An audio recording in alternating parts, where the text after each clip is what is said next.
All right, we are live. Let me turn down music a little bit. So normally I have sound ducking and stuff on, but this time I'm not gonna do that because the sound ducking sounded a little weird. It kept like bulleting in and out last stream, like going up really high and then cutting back down the moment I'd start talking. So hopefully this will work a little better. Let's go bam. Bam! There we go. All right. So let me know if the sound stuff is okay. Let me do one more little tweak here. There we go.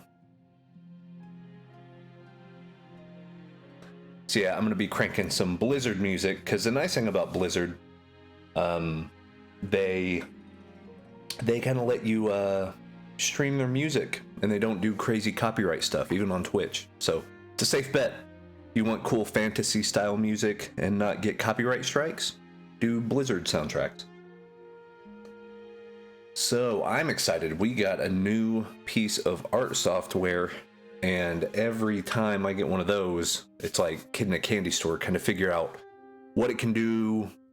Not necessarily push it to its limits, because you have to spend a lot of time with it to really learn the ebb and flow of it, but we're going to dig into Rebelle and use its new oil painting engine. It has a new brush engine settings and blender brushes and all sorts of stuff, so I'm excited to kind of see what that is. On YouTube, I did do a whole 2020 overview of art softwares, and Rebelle was next to like PaintStorm Studio and ArtRage in the more traditional style art. So it is very much mimicking painting on a canvas, having brushes out. I mean, I have like my grab my tiny little acrylic tubes of paint that I have, and like my paint brushes are right here and stuff. So I like to find stuff that mimics that, because getting all the art supplies out and your mediums and your brush cleaner and stuff is just a lot. So you're spending an hour getting ready to paint, and that's not even counting time you actually put a brush on the canvas. So it's fun to kind of dig into these digital ones and see what they do. I'm feeling kind of like doing moody fantasy art, so we're gonna figure that out. I'm thinking something Warhammer. You know, it's always good practice. So let me come over here. Beetle! What is up, my friend? So we'll do Warhammer. I have some screenshots from Total War Warhammer, which is a fantasy kind of big battle, stuff like that. And then I have some other cool portrait things that I'm looking at. And I'm thinking about mixing some stuff. So we're gonna grab our first order of business. Let me kick over there. First order of business is to get all of our reference. So I really like this image. This is from Pexels, I think it was, or Pixabay, whichever one we used yesterday. This is another really good reference. Like, it's a beautiful shot, and I like the colors and stuff. So the other thing, let me drag some of these over. Let me zoom out there.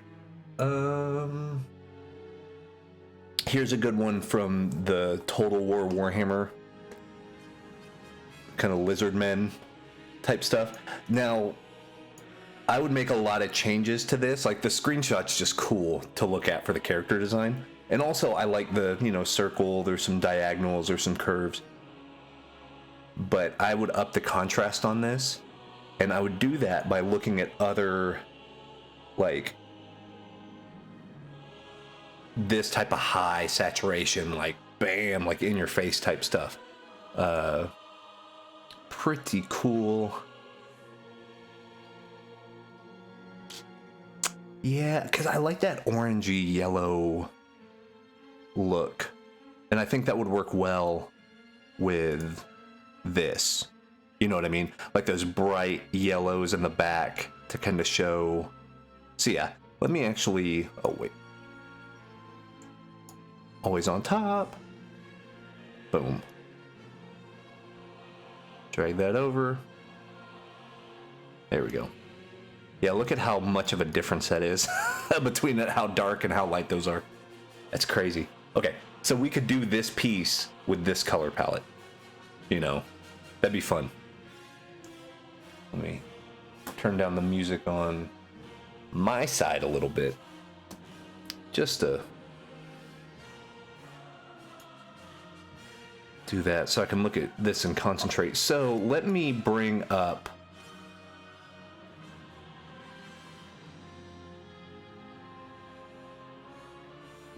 so I did open Rebelle one time before we started this just to make sure everything worked okay with the tablet and all that, and it does. There's a lot here. There's a whole lot here. So they had Rebelle beforehand had acrylic and had watercolor, ink, graphite, like pencil-y charcoal stuff, and dry media, pastel. But now they've added much more kind of comprehensive acrylics, and then they added a whole new oil paint set. So oil paints seem to work pretty fantastic. Let me dock that. So yeah, with the oil paints, they have thick paint and then thin paint. So you can have filbert brushes, round brushes. You can also use any of these tips and create your own brushes. But like, check out some of these. There we go. Let's get something like that. Beautiful looking traditional brush strokes, and you can even see kind of that impasto effect where you see the paint like raising up off of it. Now, a lot of people will think this type of stuff's really gimmicky, and it can be if it's just too much. You know, if there's just too much of it, it can look a little iffy. But what's cool about this is with the brush creator, you can actually, for your oils and stuff, let's see. So there's grain, canvas, texture strength, size strength, pressure. Okay. So if we have this, yeah, oil. So if we want the oiliness, the loading of the brush. So if I crank this, the oiliness up, oh, it's like pure oil. Look at that. Different brush modes here. So you have your normal paint. Then you have a paint and mix. So it's also gonna kind of mix into what you have behind it. Paint and blend,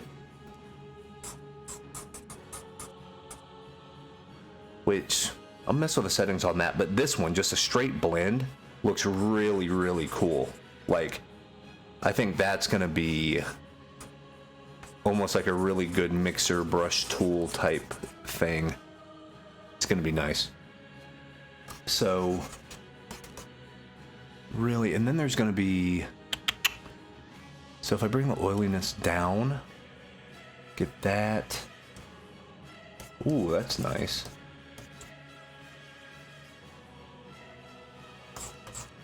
So this is kind of the first thing I do whenever I get a new, yeah, I like that texture quite a bit. Let's try like rough dry. I just kind of come in with an open canvas and just start messing around to see what works with what and see if that by itself sparks any ideas. What's that one called? Thick wet. Here, let me, trying to think of the best place to probably put my webcam so you guys can see some of this stuff.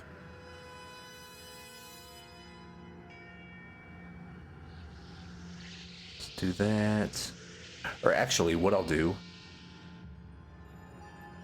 let me move this up top. There we go. And then I'll move the brush creator part down to the bottom here, because we're not going to use that as much. So this way you can see kind of the brushes that I'm using. So there's like palette knives, which is nice. Yeah, that's cool.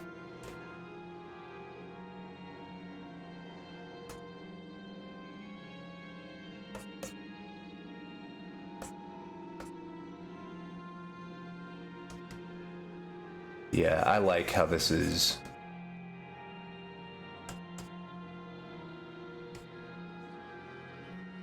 I wonder, I thought there was a properties thing to find what the impasto stuff, like how deep the impasto would be. Multiplier, maximum. Okay, so shape, smudge. Okay. Rotation, image sequence, scale.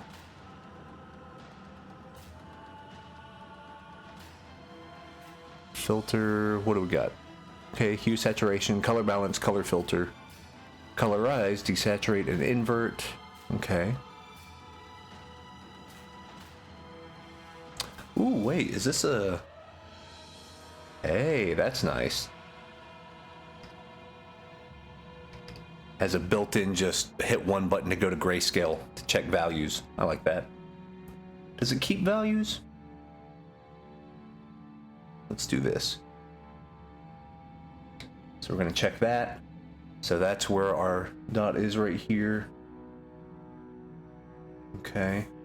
Then if I hit that, is it going to still pick blue or is it going to pick this gray? Okay, it's still picking the blue. Okay. Navigator. Yeah, that's close. It may lighten it a little bit.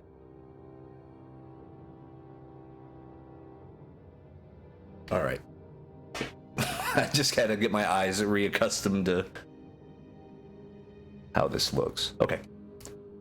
Let's get started on a new piece. New. Don't save. So let's do just standard 1920 by 1080. Make it like wallpaper size.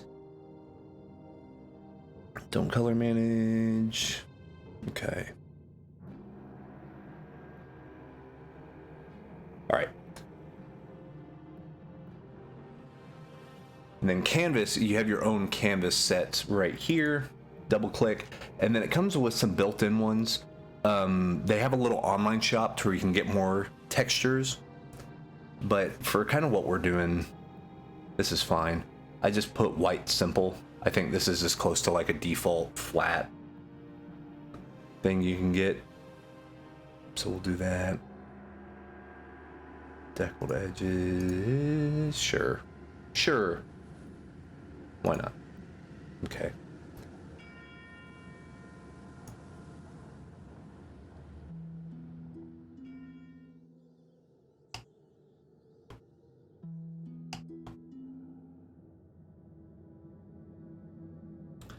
So it's probably blocking these shapes first, right? First off, let me flip that.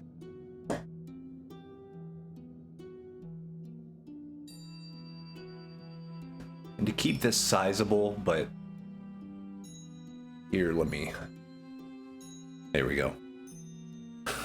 They're gonna. Skink's gonna skink. It's true.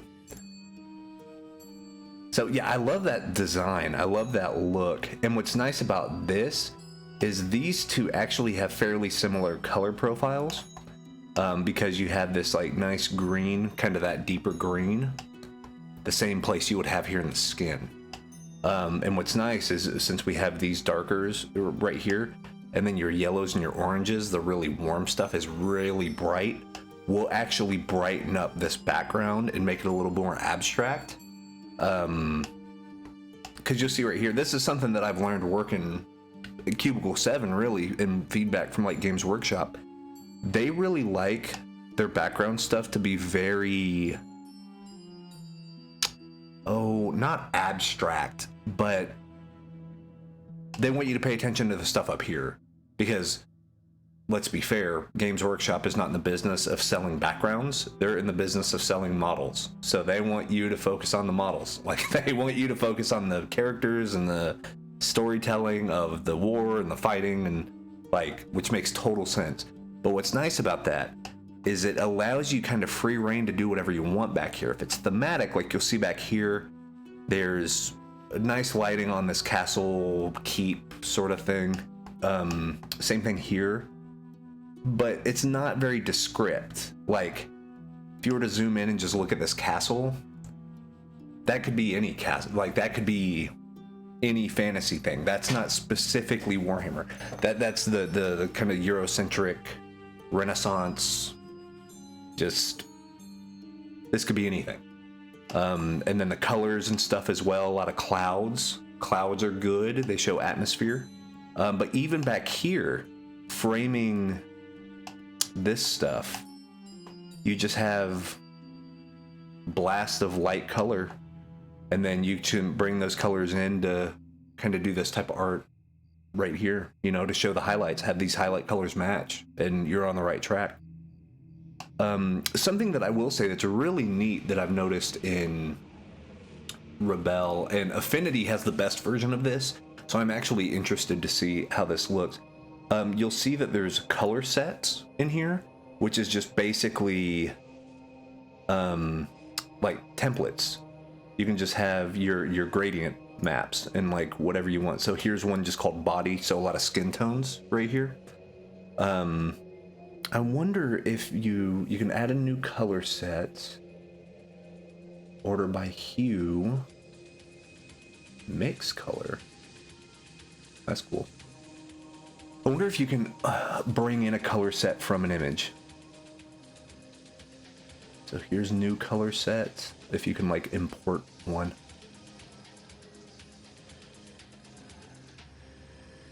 So natural colors. Natural colors is a new setting on Rebelle 4 to where it's gonna blend more like real paints.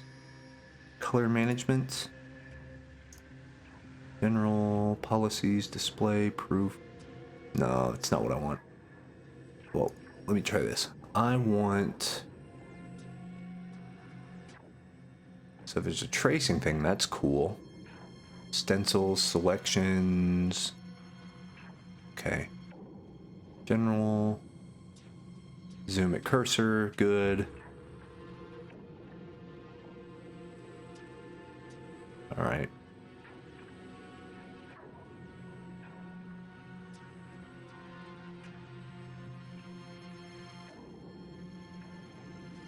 All right. Cool. Tools, blocking angles. All right. So not bad. We'll just play it by eye.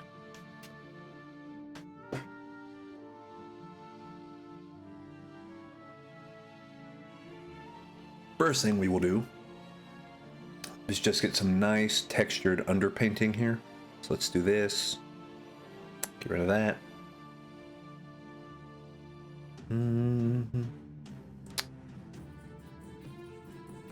Flat brush. Make it bigger. Let's do grayscale. I know there's a grayscale. There we go. The nice thing about this grayscale, by the way, this has 9 steps, which means step 5 is directly in the middle, which is nice. And what I mean by that is you have pure white and then pure black on the ends. Those are your extremes. And then you have your value steps going up. So if you go 1, 2, 3, 4, 5, here's 50% gray. And then you have 4 that are lighter, 4 that are darker. It's easy. So we will come in and we will just kind of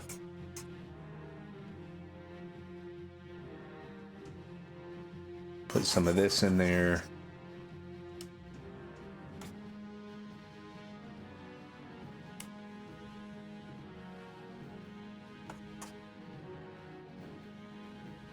That's cool. I like how it's like smearing around the render lines a little bit, you know?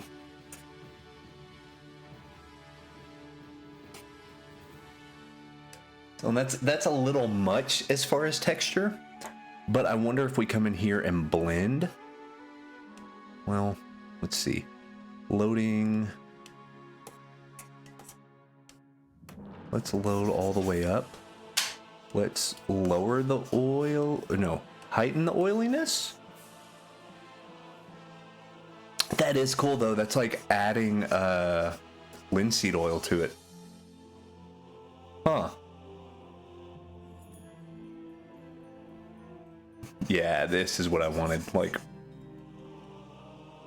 so we can see some of those little lines, but they're not. It's not like a ton of repetition and kind of come different angles, and that's cool. All right, yeah, that's neat. It's funny. It's almost like it's cutting into the canvas, and I dig that. That's cool. So then what we will do, come over here. I'm turning this to grayscale. There we go.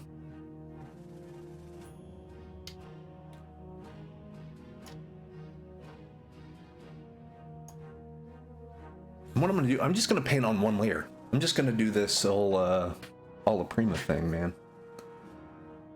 So if we got this, we are going to, let's get here. Let's come there. Rough oily. Filling this up.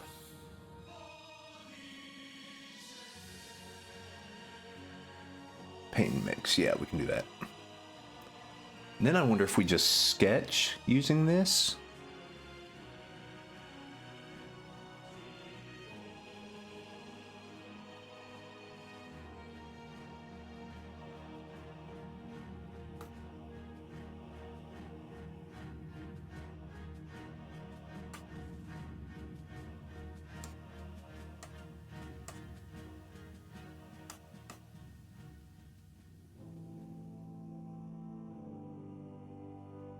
This is nice because this is essentially how I would sketch on a canvas with my oil brush stuff. Let's see. Got him.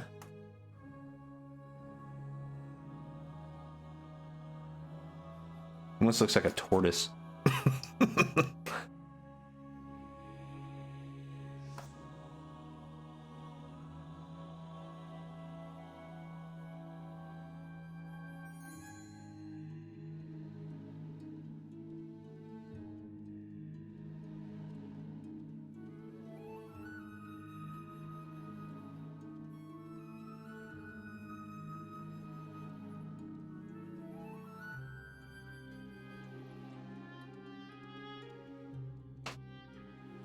Something like that.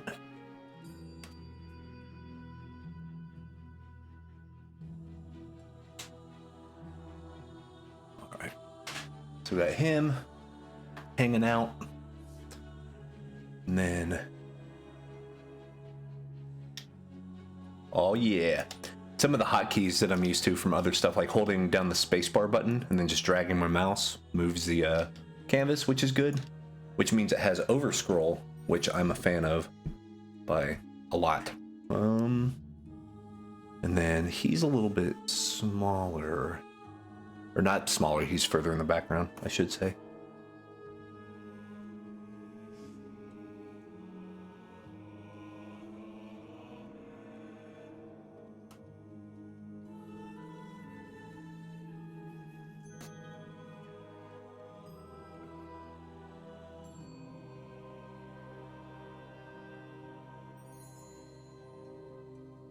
I'm actually going to change the tail shape.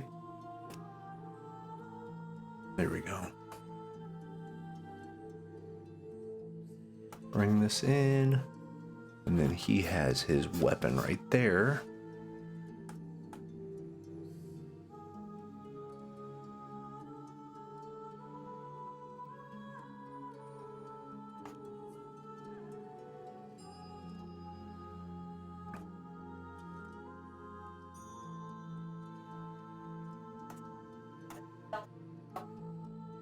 Oh man. That's crazy. Well, yeah, it's snowing like crazy here in Texas, which is weird. We normally do not get snow. Yeah, that's true. Central Texas. We're in the middle of Texas, so it's not like the northern part and where you would think, you know, because Oklahoma gets plenty of snow and stuff like that, but you wouldn't think, you know, this far down south would get anything, but we did. It's still coming down too.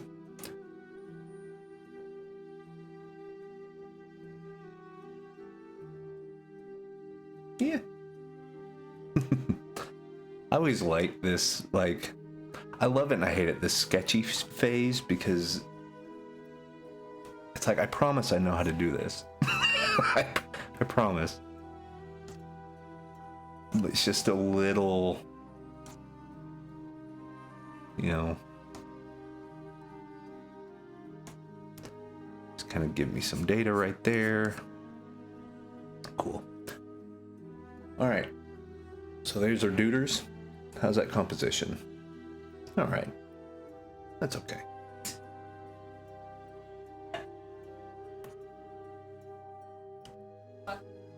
Oh, me? Yeah. What? Yeah.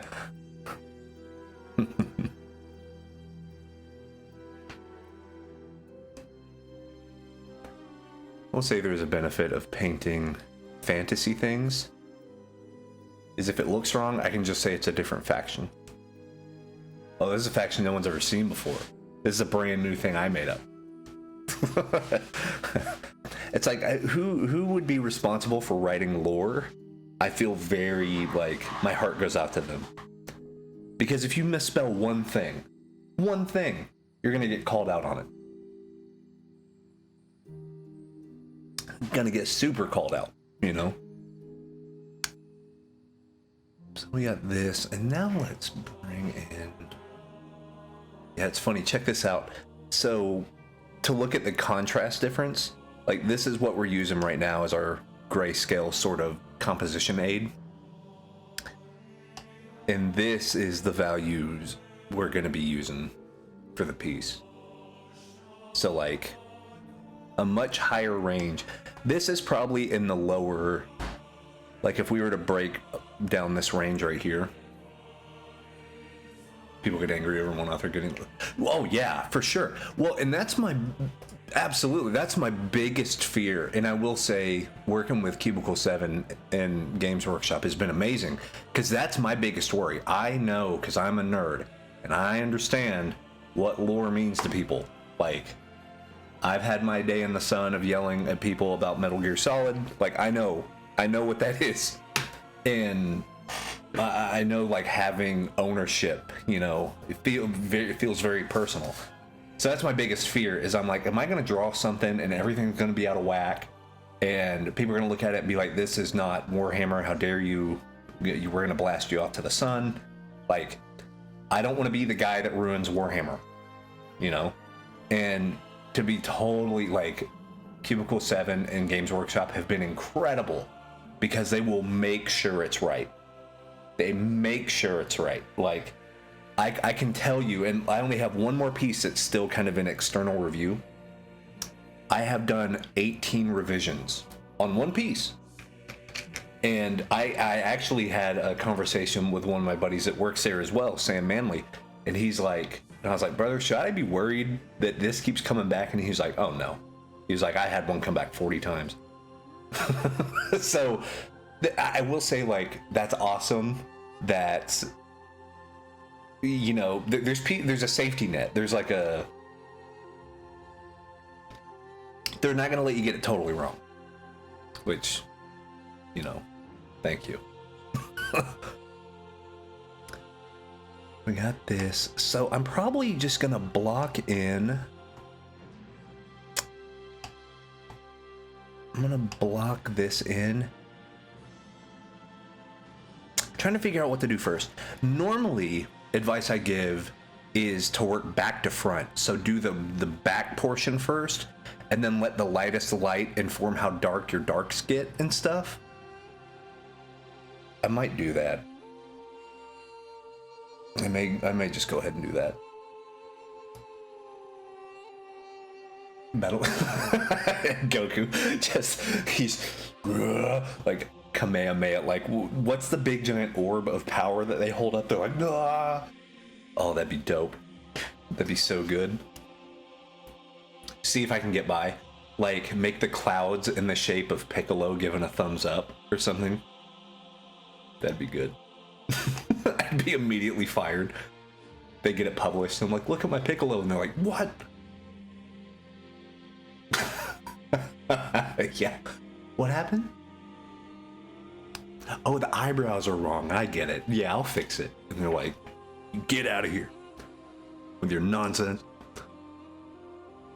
So...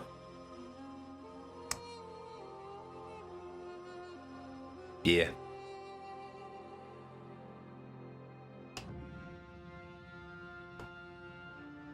What I might actually do as well...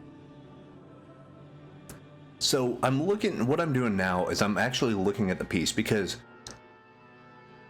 just having this composition of these duders and nothing else with crazy background won't make sense. But if I add more warriors like this, how we have just a massive army and there's pikes and all this, and see, like, there's not a lot of detail on all these, but you can just tell there's information there. I might do that here and make it like a wave of an army going into the back. So like back this way.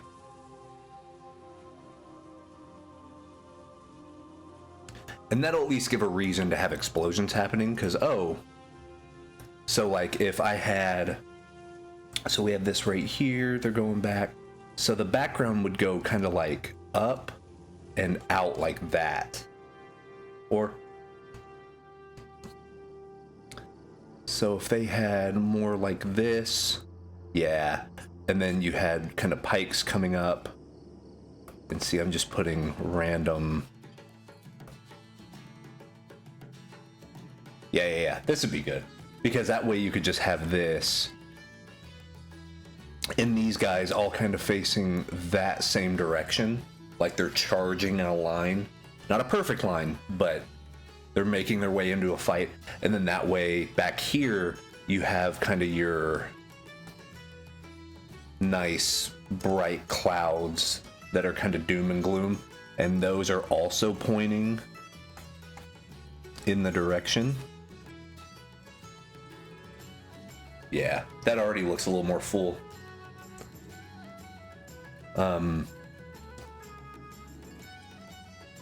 That, and then have Duder angry circle. Yeah, cool.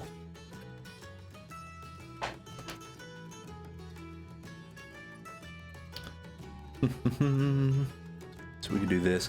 I really do like this kind of wet oil, dirty brush, paint and mix look. Rough oil, flat. Let's do this.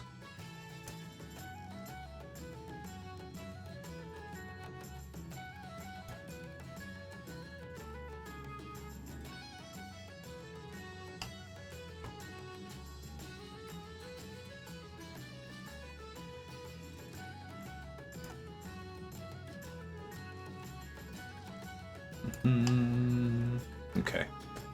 So if I were to like come in here.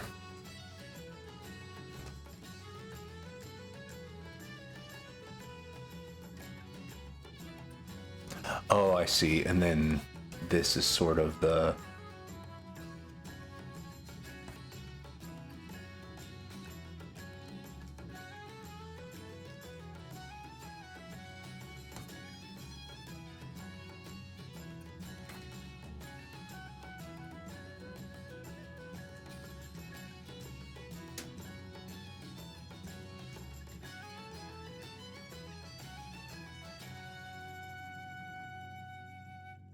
Let's do thinner paint, Filbert 3.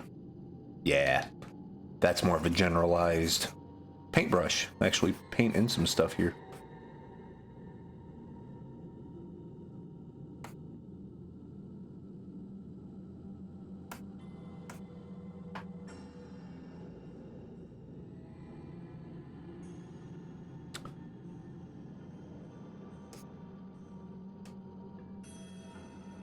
Blocking in.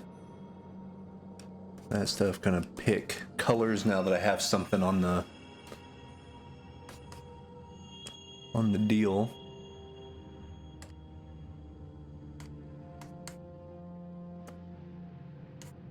So these setup phases right here, I used to get really bummed out if stuff didn't look correct right away.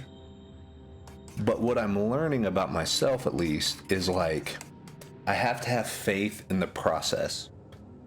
Just put stuff where it goes, and then it'll end up looking okay. Like, some parts will definitely be easier to deal with, but then... Okay, so that's a little lighter. So if I come in here like that...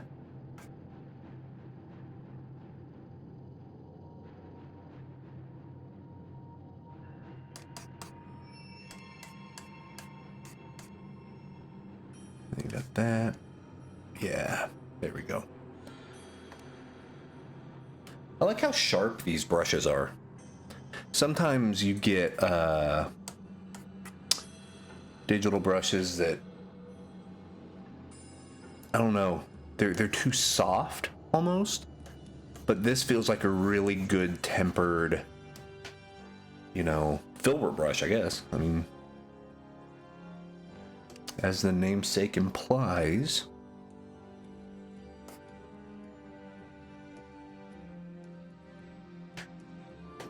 All right.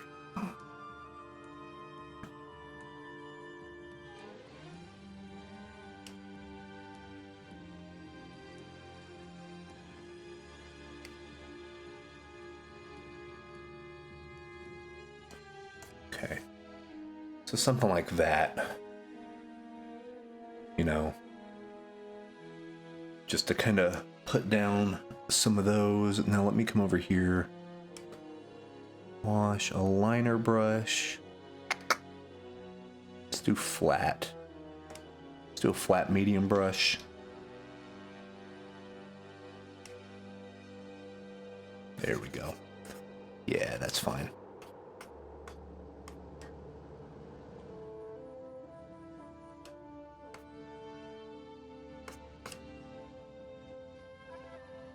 If we come over here, we check out, yeah, look at that, like,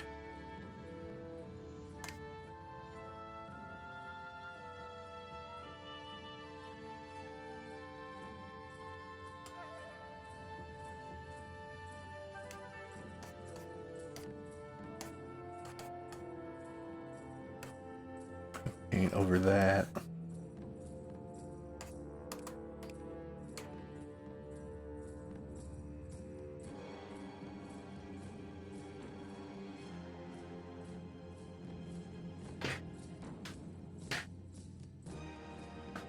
Let's actually go one step a little darker.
him.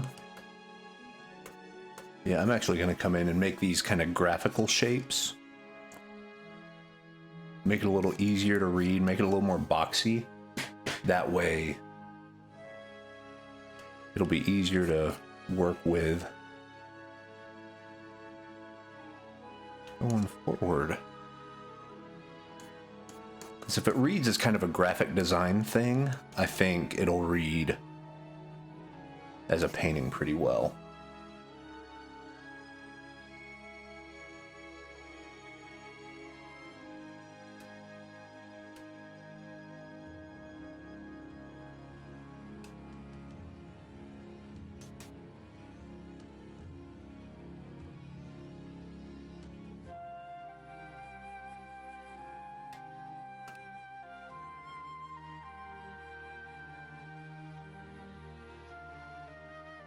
Same thing here.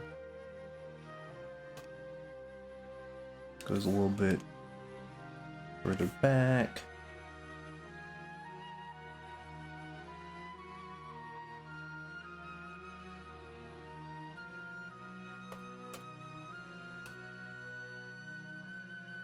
Yeah.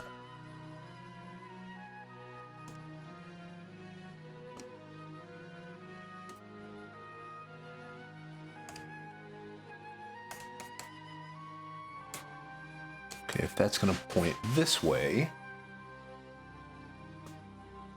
actually, let me get there.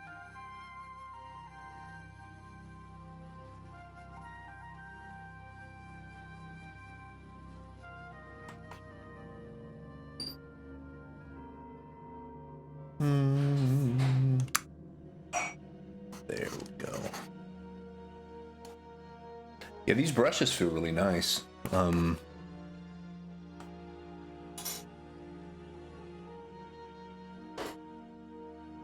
Let's see.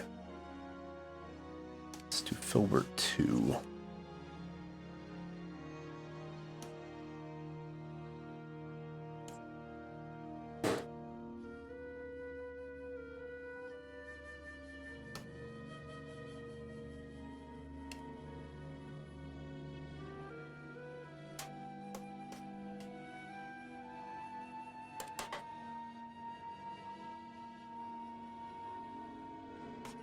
Blender right there.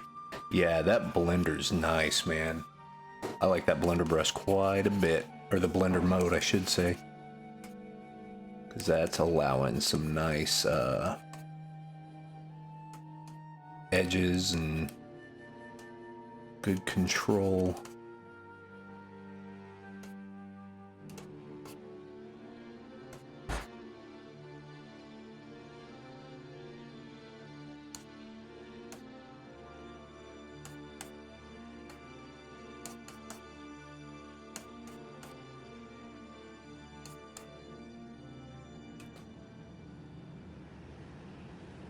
Oh, and I think I know another artist that we can kind of look at.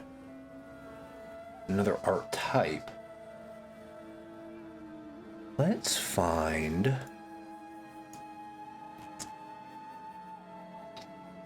Richard Anderson, Guild Wars 2. We can take a look at some Flaptraps art.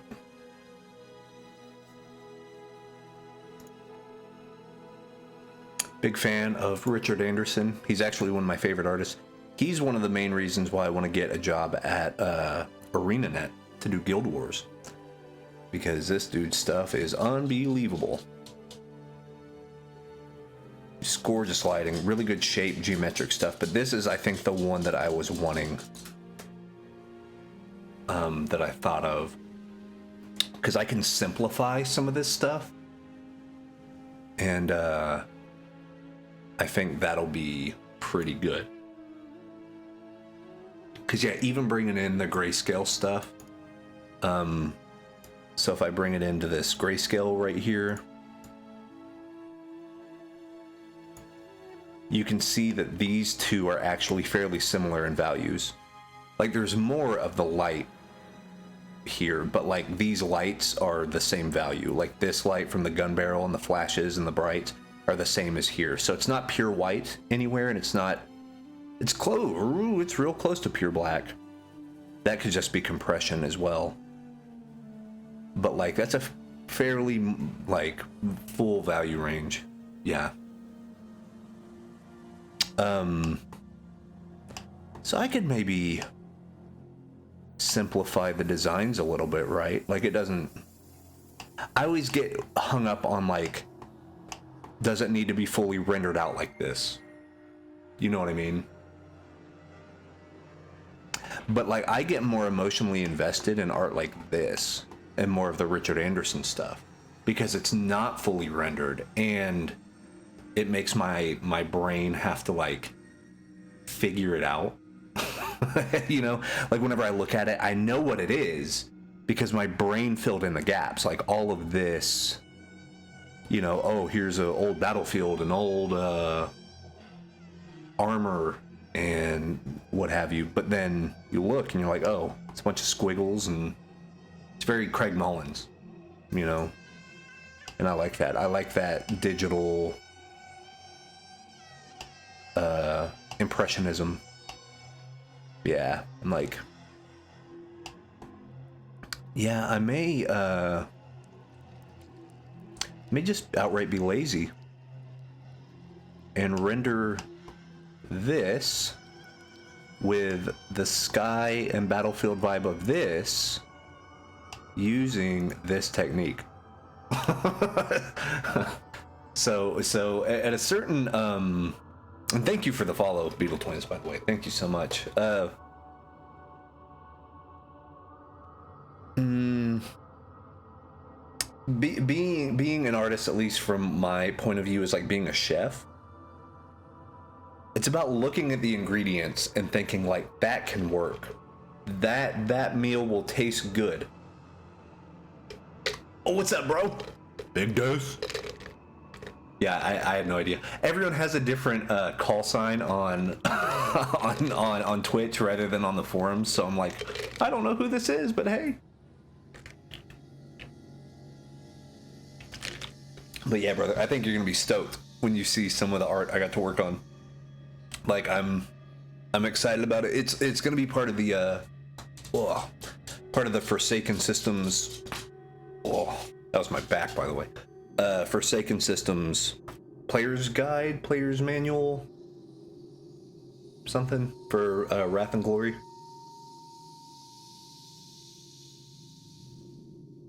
But yeah, I got one of those bad boys sent back to me like 18 times.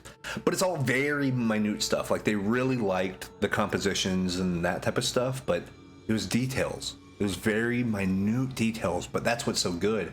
It's like that's the stuff I don't I'm not great at that. I'm not great at like, that's why I don't really like concept art. I mean, I love looking at it, but I just don't think I would be good at it because I'm not mechanically minded. I'm not like, oh, here's how an augmented arm would work. Like, I don't know. I know it would look cool.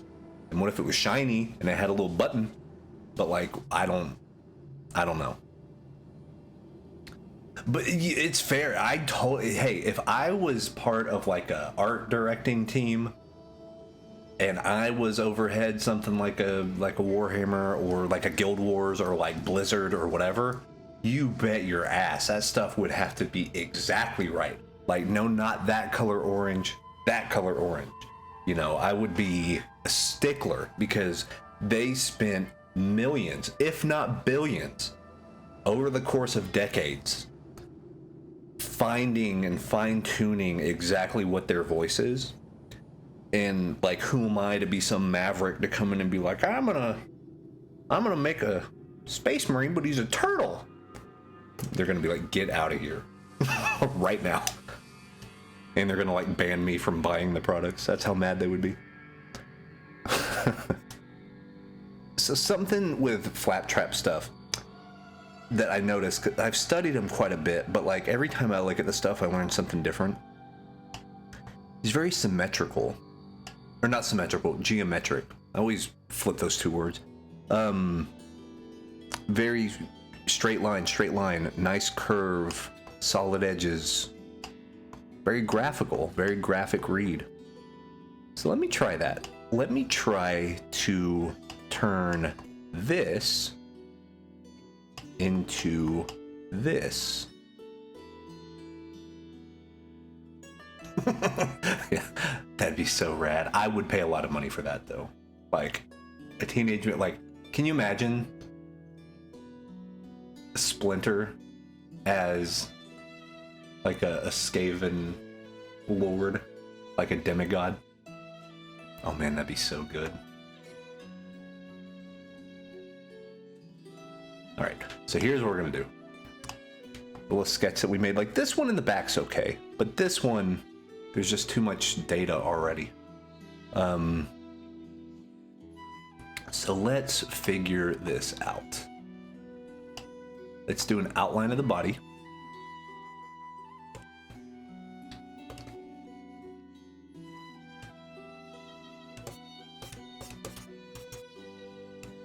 Oh, that's on, oh no, that's on paint. That's right, okay.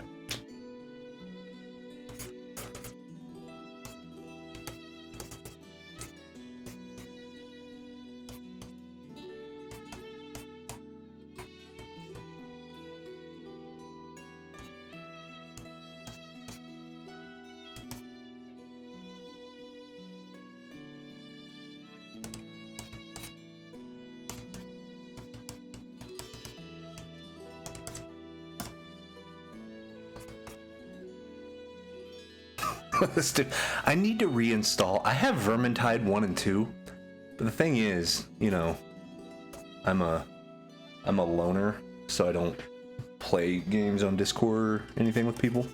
And plus, I literally probably spend at least 10 hours a day doing art, trying to get better. But I need to do that just because, yeah, I know in the Humble Bundle this month, in the Humble Choice, they got Chaos Bane. I need to start playing that. Because the nice thing about that, what's nice about getting other Warhammer media is they approve that stuff. So I can use that as kind of a bouncing off point. Like, okay, you want a kind of dank, dark cathedral. Let me install Chaos Bane, go through, you know, whatever act is that, and like take notes and be like, oh, you know, dilapidated bridges, you know, just get these design senses. And then that way, whenever I send them some, concept sketches for a brief, I can be like, hey, I use this as my reference point.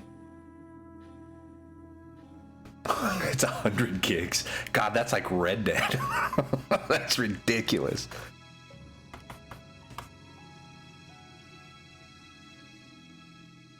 See, it's a little dark. So what I'm gonna do, let me bring that up a little bit. Yeah.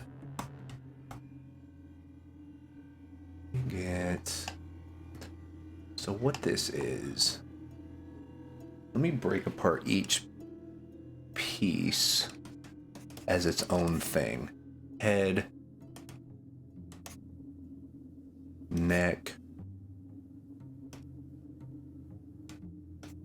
head, neck,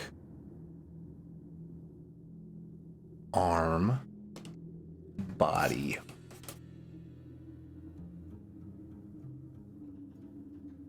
It's all about getting it to read. Okay.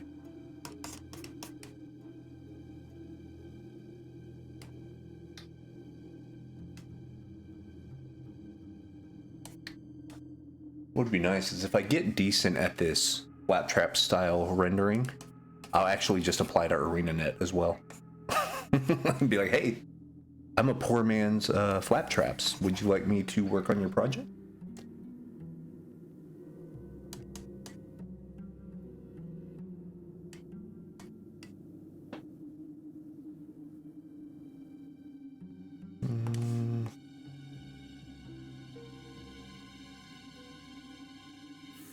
Okay. And then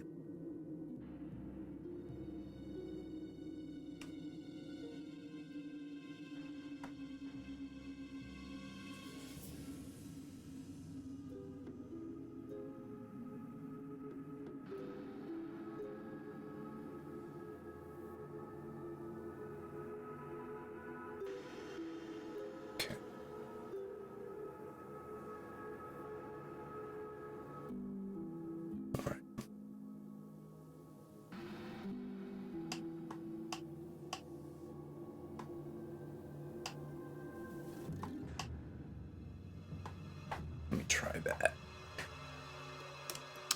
Let's get oil, thick wet.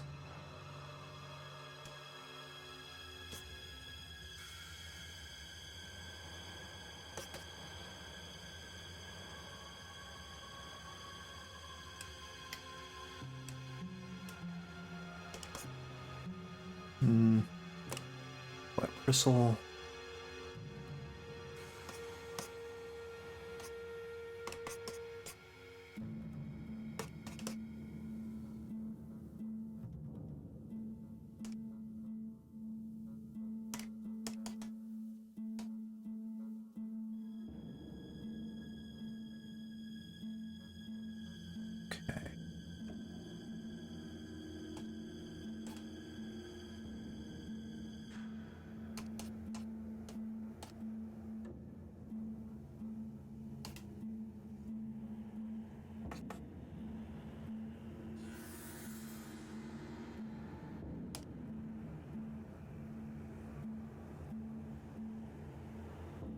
Let's see what our acrylics are doing. Filbert acrylic brush.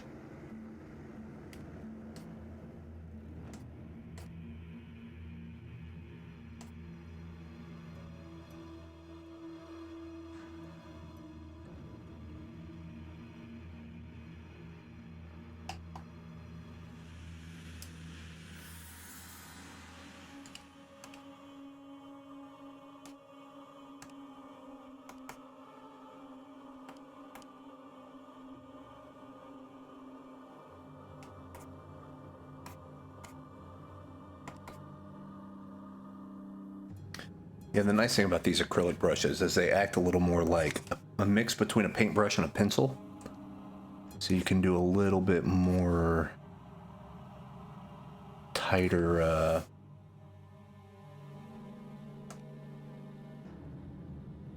work with it. It's almost like their face is like an iguana from what I'm seeing.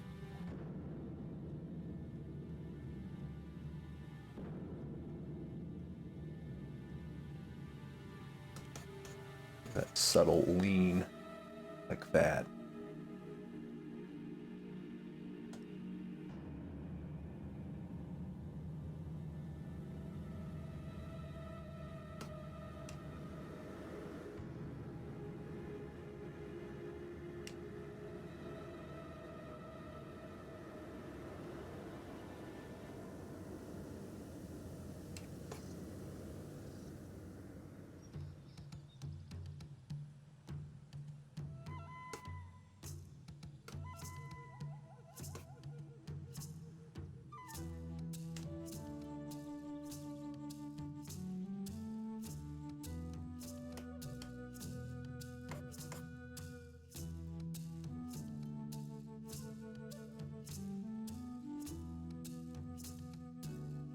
There we go.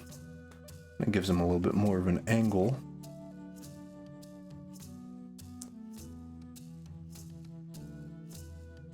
Oh, that's way too bright. Okay.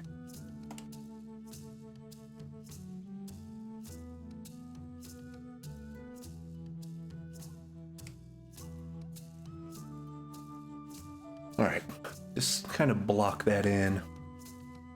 Same thing here.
that.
Let me save this while we're thinking about it. It is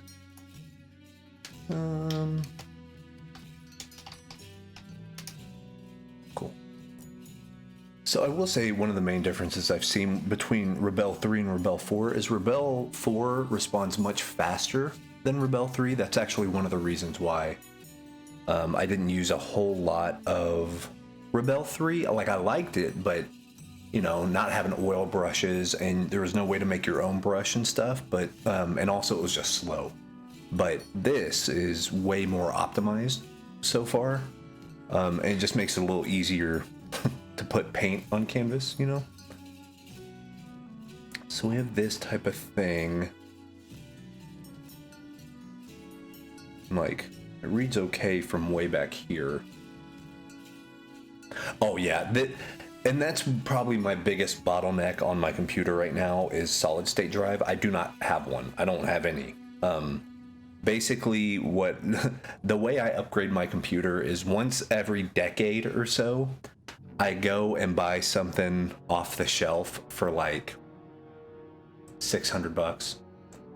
And then usually every 10 years there's enough of good, and then, you know, I have like an RX 580, I have a, you know, 800 watt power supply. So that stuff I can take between. But then, I mean, I'm still running old RAM. Which is actually why I've been doing a lot more console gaming lately. I even got Cyberpunk on Stadia, which was actually ended up being a great idea, because that apparently is one of the better versions of that game.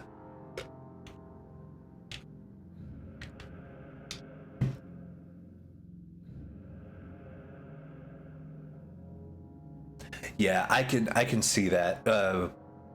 We had solid state drives at, you know, a place I used to work, and that was part of the big deal is, you know, computers at a school or government issue or whatever are supposed to be on a 4-year cycle, but our computers were reaching 11 years old. So the first thing we did is we put in a mass order for solid state drives, because we're like, out of all this, the thing that'll improve it the most is going to be an SSD.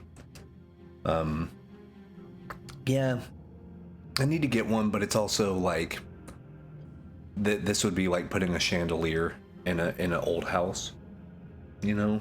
I need to get, I'm only running like 12 gigs of RAM, so I need to upgrade that, you know. So once you start going down that slope, it's like, well, might as well just wait to get a nice nice deal with some bells and whistles already as part of it, you know. Your MacBook, yeah. See, and it's nice. I have an iPad, and Procreate is great. It just works differently than what I'm used to. I need to just dedicate time and learn that software, because it's super comprehensive. And I know some of my buds that do art for Magic are like, that's all they use. They do all of their professional art on a freaking Procreate iPad. I'm like, come on, guys. Like, teach me.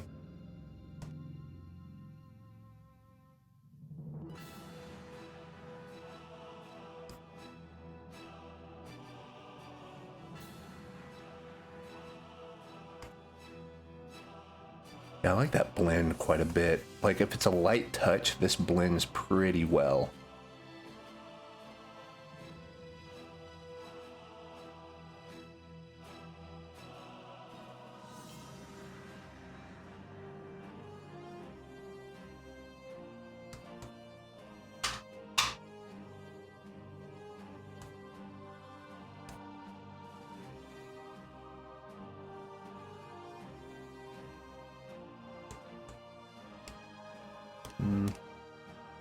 It's a little much. There we go.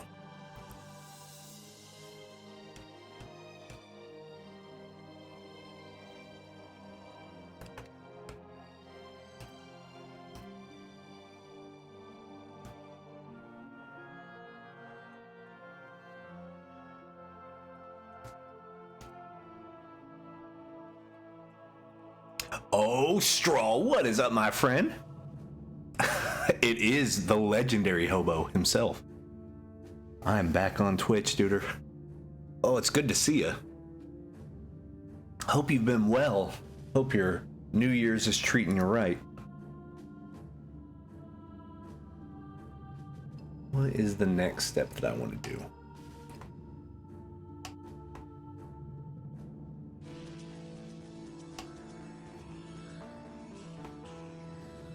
Oh man.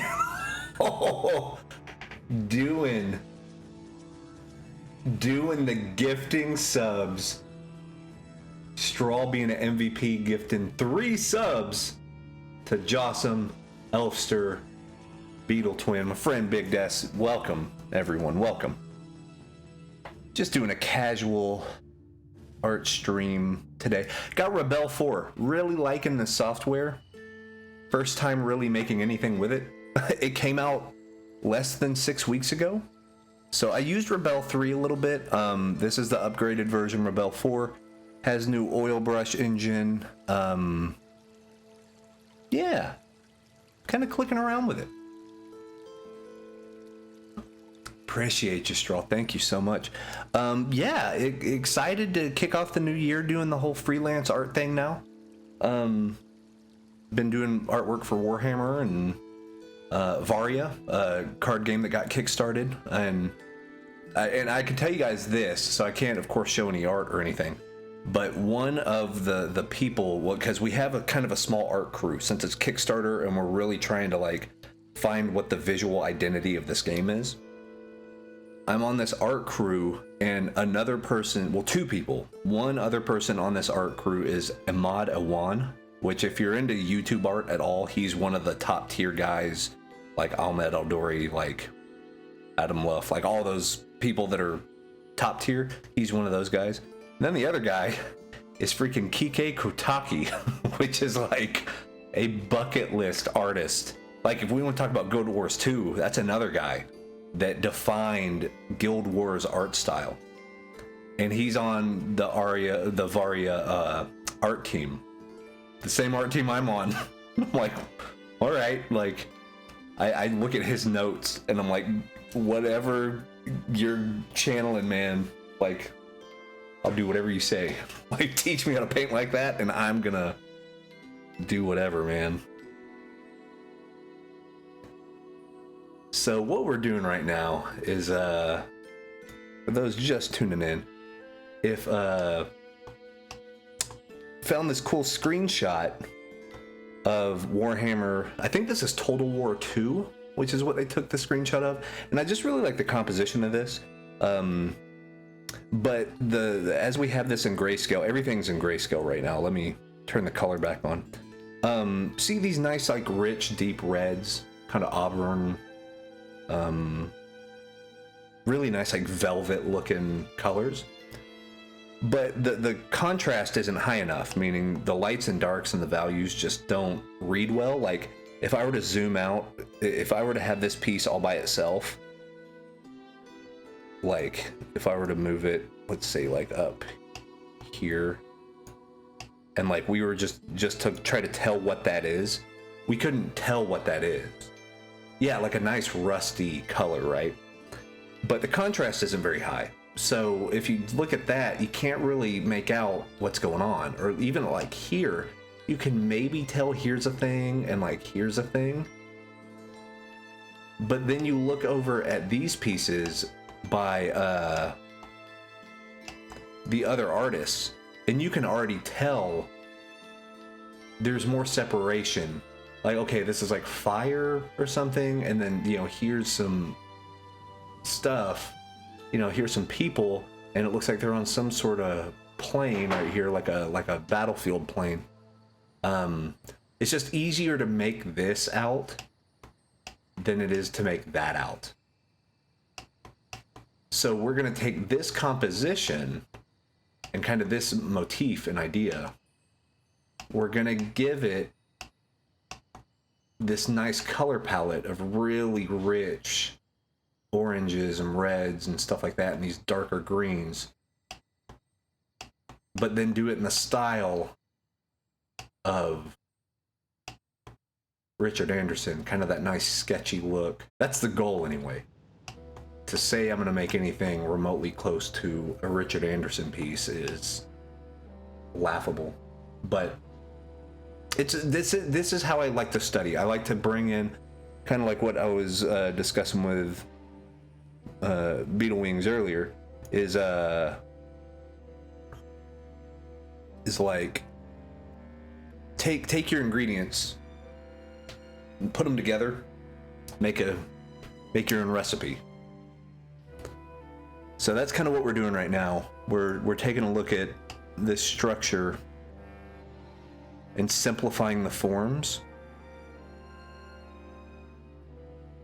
Because what you'll notice is his are really simple. I mean, they're complex. There's a lot of them, and they make that delicious art omelet. And see, my favorite stuff that he does is like this. This is kind of nothing, but it's really pretty to look at. So you have these nice grays, and the grays next to these browns and kind of yellows make this look blue, but it's not. I can almost guarantee you this is gray. God,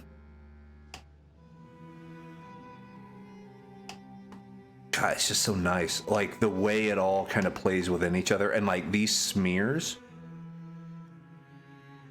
it's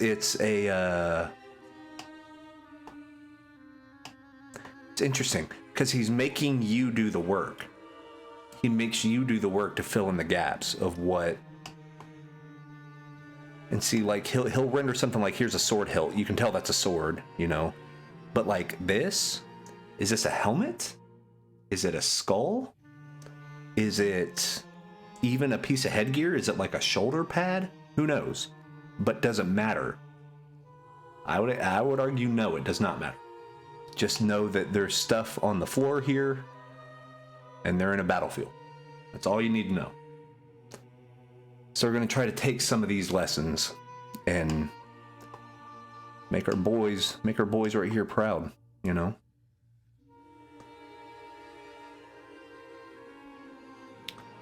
And what we'll do on that note, this will probably help us get to this next level.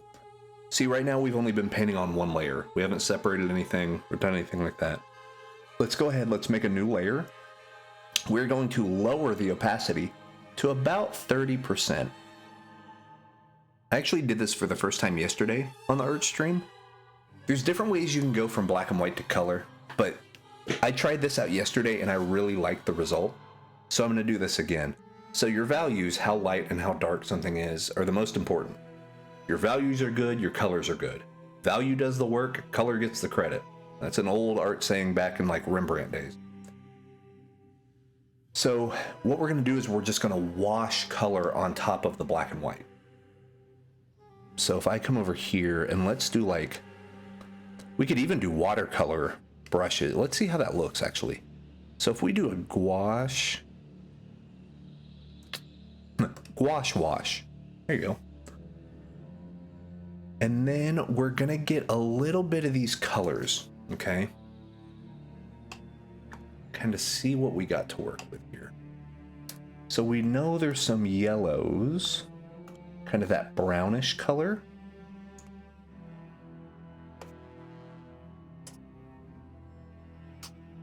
And do you see how it's very subtly bringing in the little tiny bits of tone?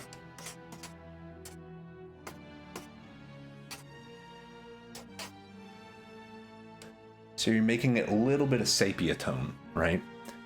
So if we were to crank that yellow up,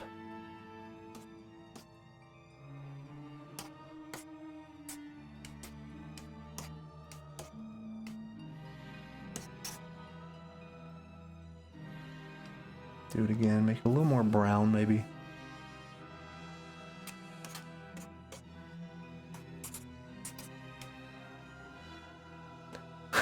I will say the nice thing about Rebelle is it lets you, whenever it does watercolor, like check this out. It's one of the coolest things in the world. Let me get the actual watercolor brush. Let me get a filbert. No, let me get just a basic round brush. So if I come over here and I put this yellow right here, and then I give it a minute, you're gonna see this kind of grow out the same way you would see real watercolors do. In fact, I like that quite a bit because it really just did a wash over my other. I didn't even have to mess with the layering or the opacities or anything. That's nice. Dang. Okay. I was not expecting that. Let's go flat brush. Let's get kind of that red, that kind of pinkish red color. You see that? It's a little bright, but then it's going to start seeping into other stuff. And what's nice is I think if I get like this water bucket, if I do that and add some water to the palette, and then I come back and I do just standard brush stuff. I don't want a blend brush. No, I want just regular old paintbrush. Come in here, do this. It's gonna take a minute. There's a way to get it actually like, let's go back to watercolor, gouache, sumi, splatter. Thanks, brother. Appreciate your straw. It's great to see you. Thank you so much for those subs, by the way, man. It's awesome. I'll be streaming multiple times a week, doing art, the occasional game every now and then. But this is a good way to do art and all that good stuff. But yeah, happy 2021, and we'll make something cool. We'll hide your name in this one. We'll put your name like on a sword or something in this piece. So let's, if it's a mop brush, how can we get, so we can dry, we have an air, like a hair dryer type thing. There's a way to literally get these watercolor like drips. Yeah, so that's pretty cool. That's crazy, man. So if I actually bring this opacity back in to like here,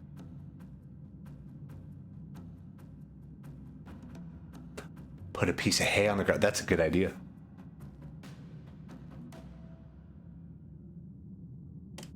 Do a mop brush. We bring this in like so.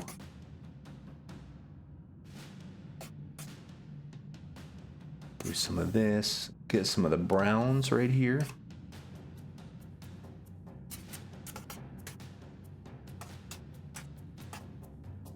Just kind of really underpaint this and make it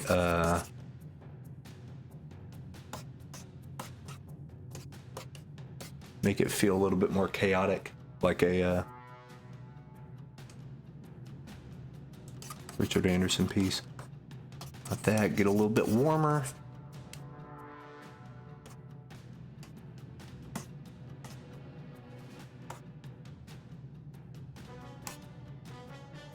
I'm gonna do this. Get really bright. Oh, yeah.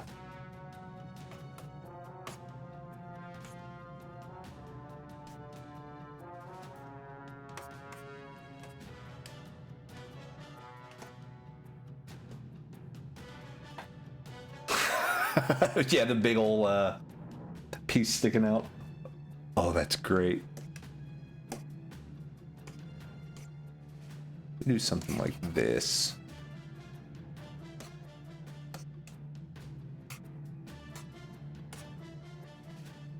Then we come over here, super bright, super light.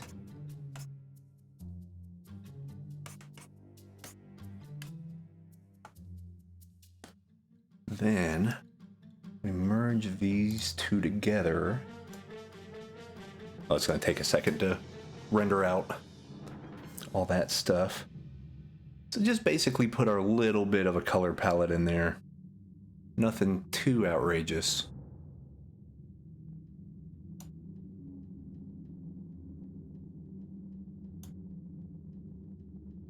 Wonder, is there a merge layers? Oh, I wonder if I just select or shift, hit these two and then merge.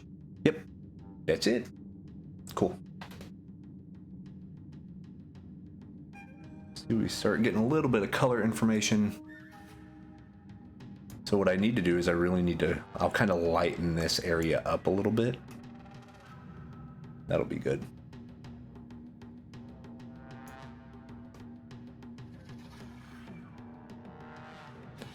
We have the values here.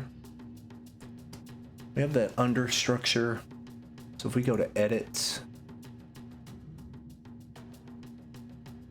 let's see. Can we copy?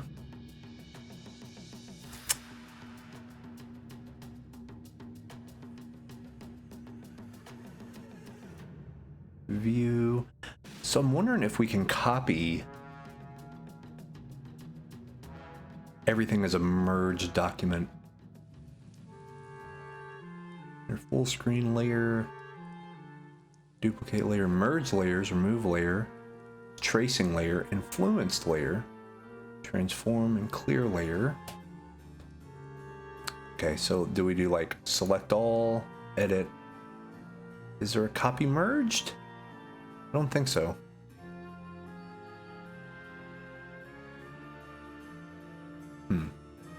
Hey, but I like the fact that there's perspective rulers and stuff like that, so.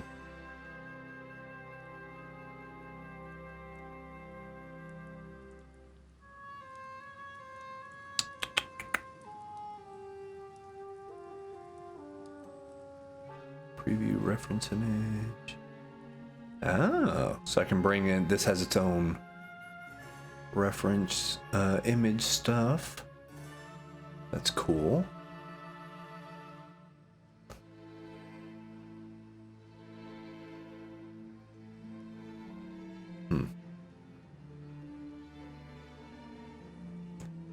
Layer. Okay.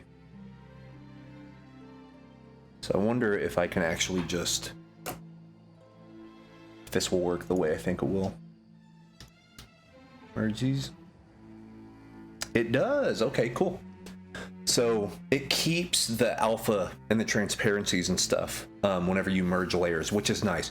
Because sometimes on Photoshop, let's say you have a layer that's on top of it in like a different blending mode, and then you merge two layers, the blending mode, like color dodge or whatever, becomes normal, or it changes back to normal instead of a special blending mode, and it looks all wrong. So it's nice that this keeps that. So then layer, let me edit, deselect all. So now what I'm going to do, I'm actually going to bring in this Richard Anderson piece as a reference piece. I think that might be a good idea. So let's file.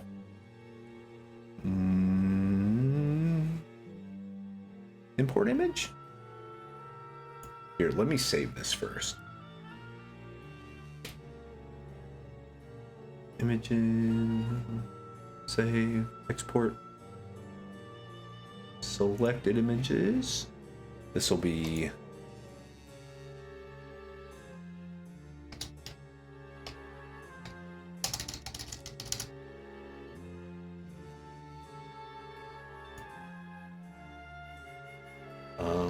Flat traps 1.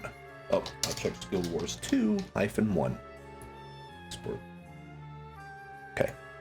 So now if we come over here, import image, flat traps. There it is. Oh, but that's on a, I see.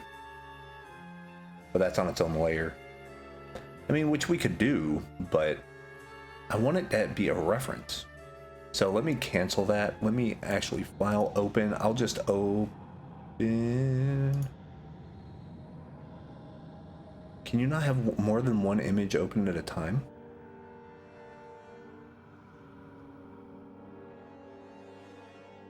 Wait a minute. Let me do this.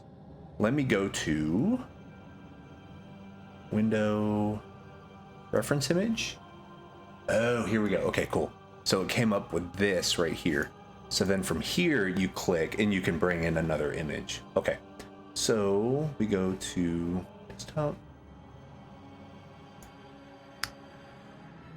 Boom. Gotcha. Okay. So this is going to be our, basically our color lookup table as we continue to work on this. Because I think if it's like other art programs, yes, you can color pick. Yep, you can color pick from your reference image, which is actually going to help us quite a bit.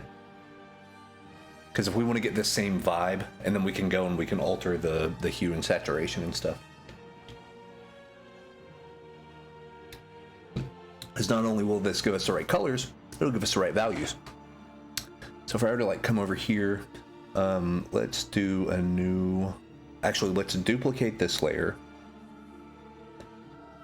That way whenever we paint on top of it, we still have all the information to like smear paint around. So if we come over here and we go oil paint, thin paint, filbert 2, grab this one.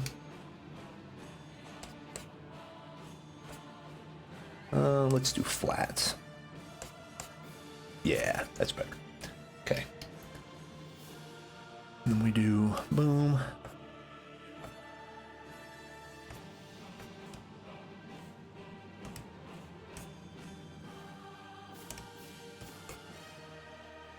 Bring in some of these.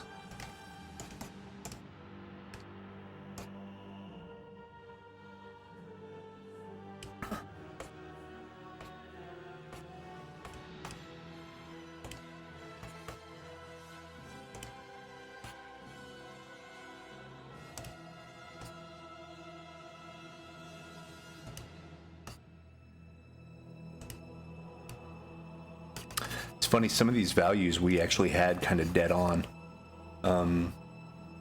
Yeah, see, this is already looking more like a interesting thing. So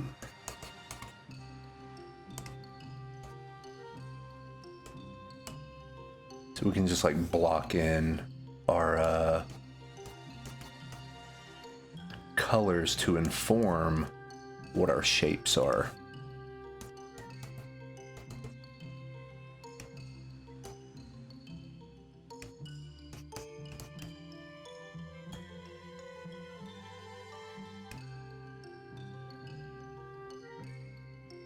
Okay.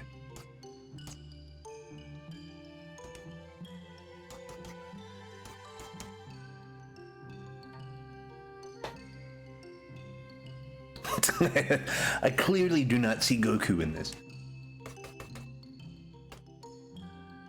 He should be like down here. Or what's that picture? Is it Vegeta who's in? No, it's Goku in the hole, right? In the crater where he's like laying the meme thing. That's what it should be.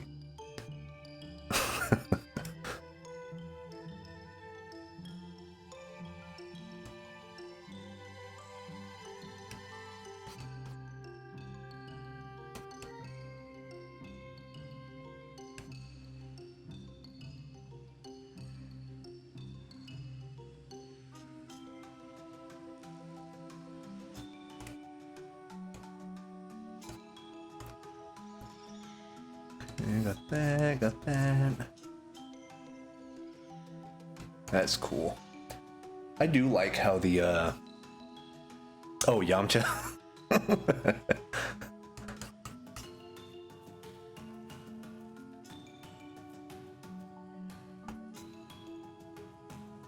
see. So if we do this and then bring that in, bring this in.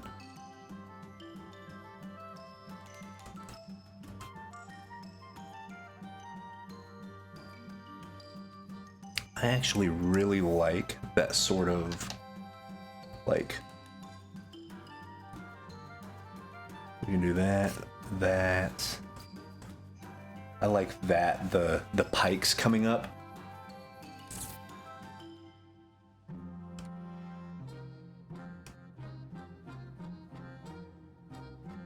I could do one up here, but I don't want it to block what we have.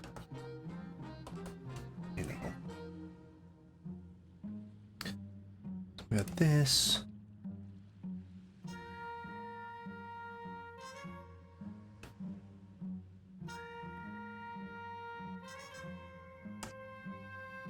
And that's gonna match there.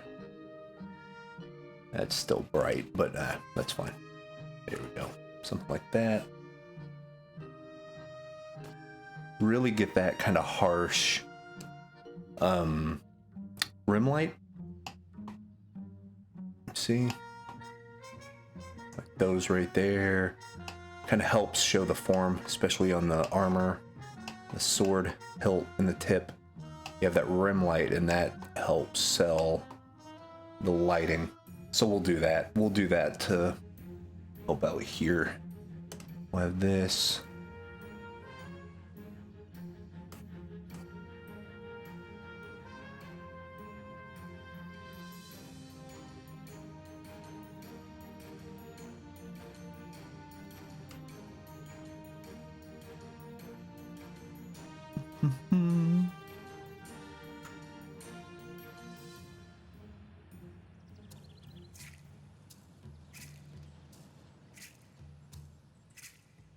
All right.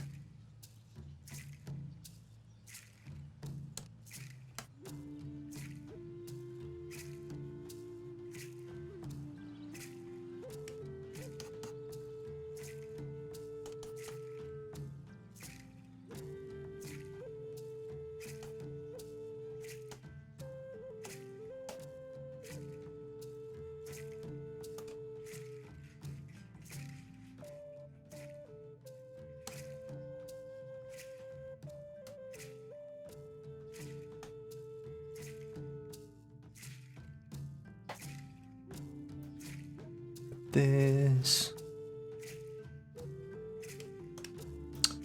brush. What do we got here? Ooh, I like that little bit of extra texture. That's nice.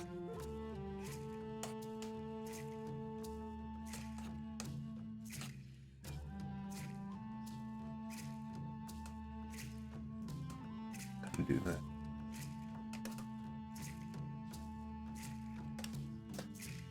See, I guess right now is just more put stuff in until it gets to a point to where it feels like we could actually start going in and rendering. I don't think we're there yet. I think we're getting there, but not quite. Let's give that in. Actually, let's make that darker.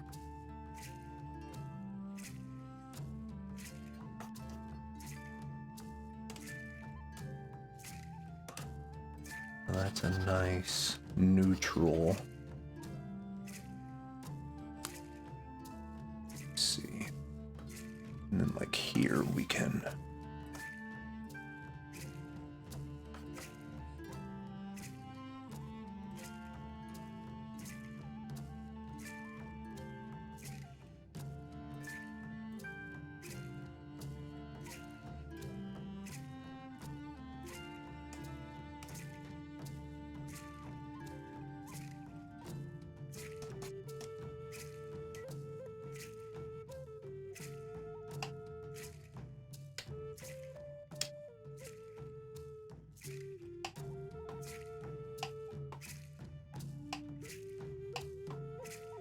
see, and like for here, it's like he put down the colors, blended stuff in, and then smudged the edges. So let's mimic that.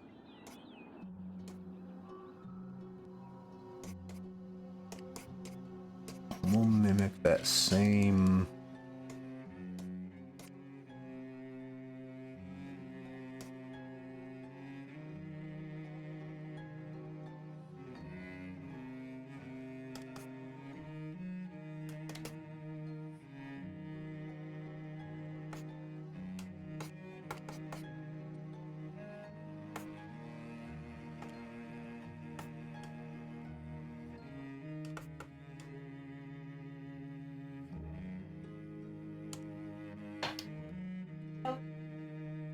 Yeah.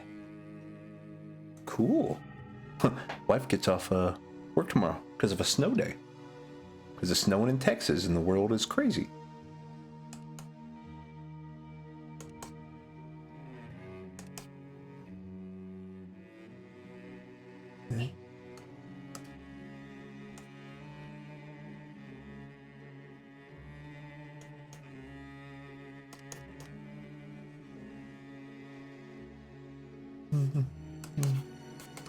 What we may do in a minute is actually look at some more Richard Anderson work, just to see how he would deal with a few of the things we're running into. Not that they're insurmountable already or anything, because like I'm already liking where this is headed better than what we had before, just because it's more interesting to look at. It's not great render or anything, but like there's at least visual fidelity here. And then what's nice is like if I just hit that G key to go into grayscale, yeah, our values are way better. You know, I love the fact that they added that to a hotkey. Normally you have to go in and kind of program your own hotkeys. This is a nice way to just at a glance make sure that works, because yeah, that's way more readable at a small, you know, tiny deal. So that's cool. That's a fun exercise too, is if you need light values and dark values and stuff, if you have your color range in on a piece, like we could just color pick from here and then just paint like this. And then that way we don't even know what the colors look like until we undo, and then we can see the different colors correlate with a different value. It's a different way to do a gradient map, which is literally when they map taking a hue and putting it and assigning it to a value mathematically. Something I am noticing in this though, and actually in a lot of his work, he actually does do some sketching on top of his brushwork. Like right here is a perfect example. Like he'll do some scribbly just to have some more detail. And another thing he's doing, he's actually making custom shapes. So he's making selections and then doing texture brushwork within that. So because I can tell because of the tail literally looks like he drew a little marquee box and then just painted within it.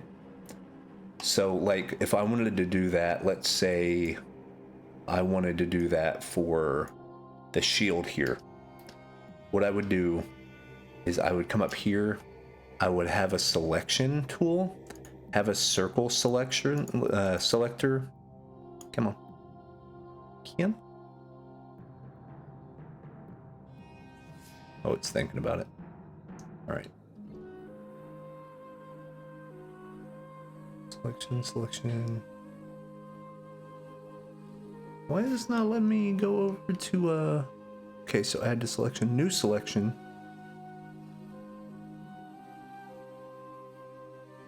It's not letting me do a little circle.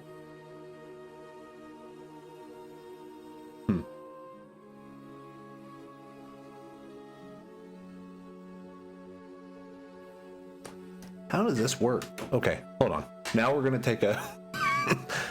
Because see, every art tool has a slightly different way that it does...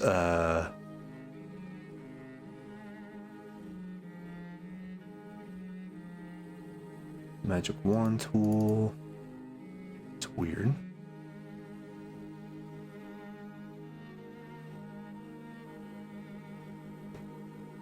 Because that's not even a selection yet, right?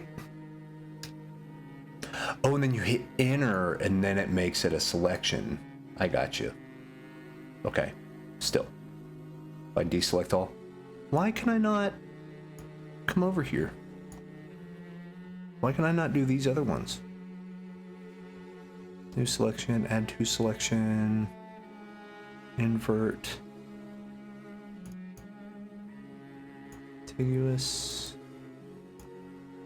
use alpha. No? Really? Is that just a bug? Well, see, now it's not even letting me,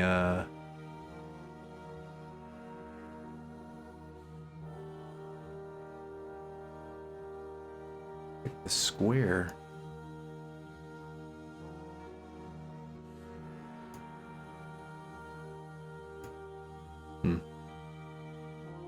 Oh, so everything that matches the value. I gotcha. Okay.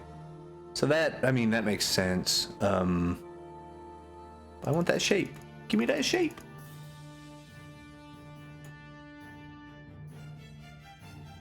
Is there like a freehand lasso tool? Like just a selection tool?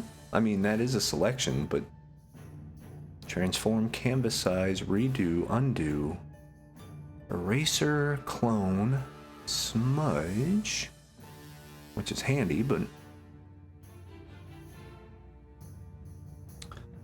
so maybe like a tolerance of 1?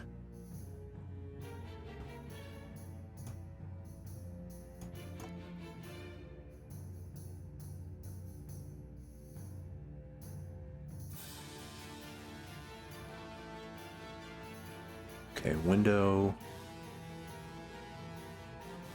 visual settings, show panels, lock panels.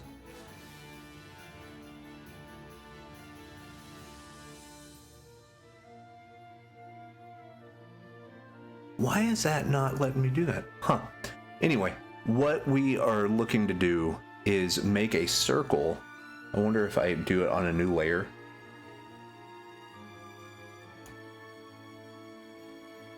No? Huh. But what you'll do, come in here, you, got this right here. Whenever you do a circle, then you can select it, and only your paint strokes are going to be shown within that selection, which is a really handy trick to do.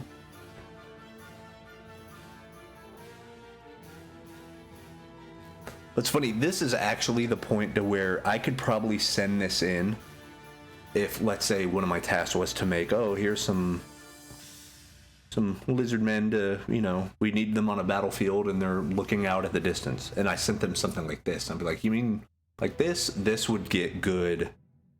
I could get good feedback on this in regards to, yes, we like that direction, or no, we don't like that direction.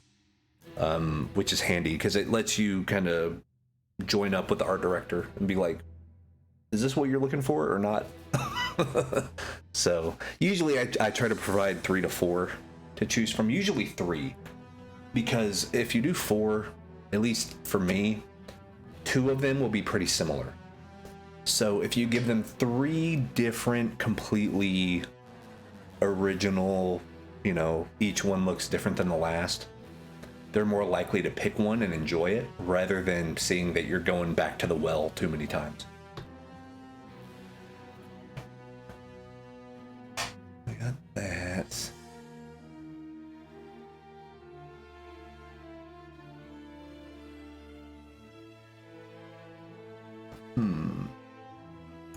We're gonna do oil.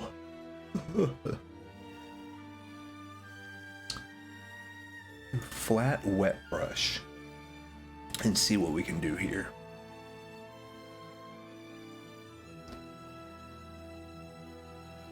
Yeah, that's nice because like it.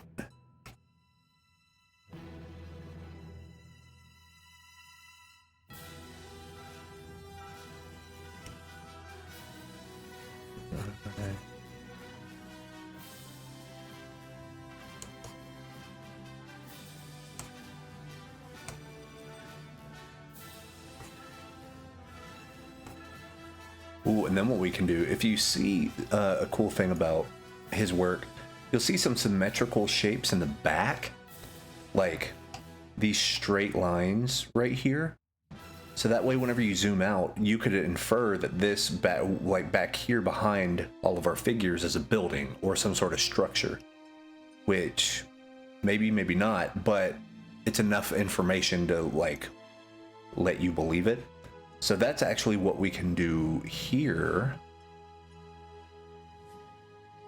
And that way we can do something like this.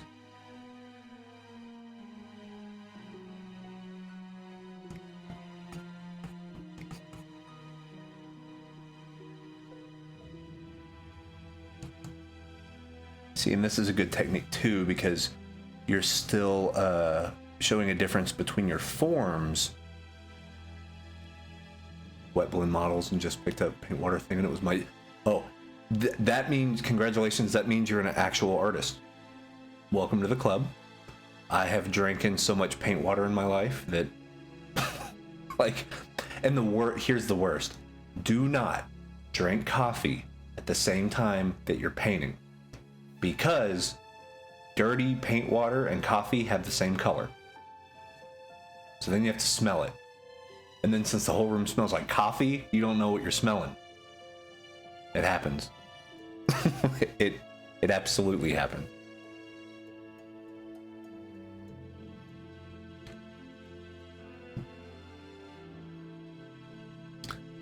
We get that color right there.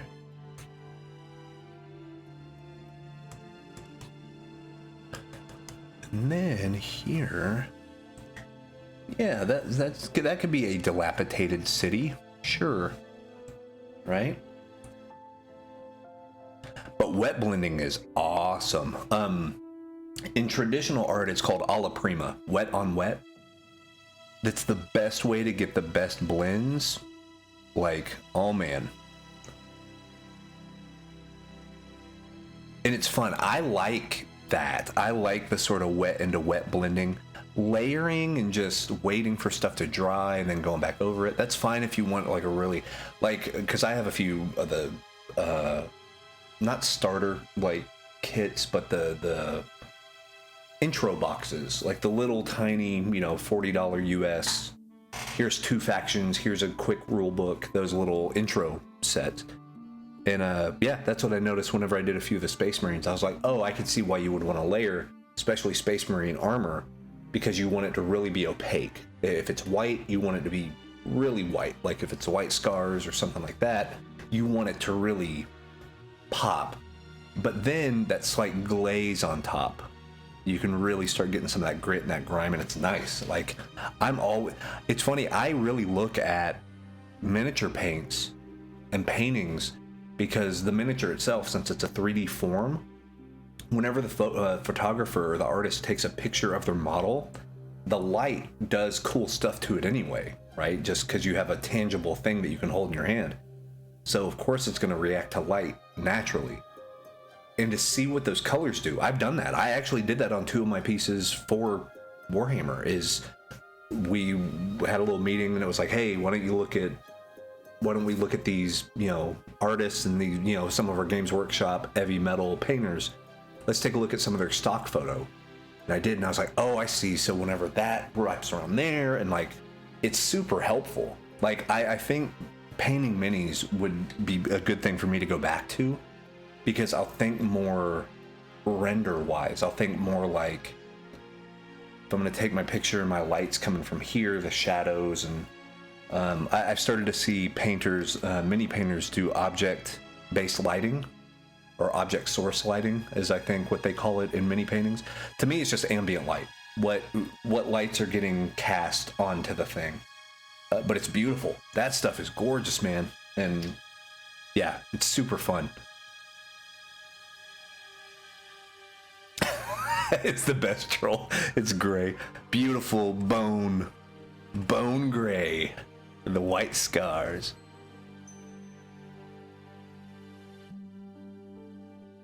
It's funny because now I'm liking working in this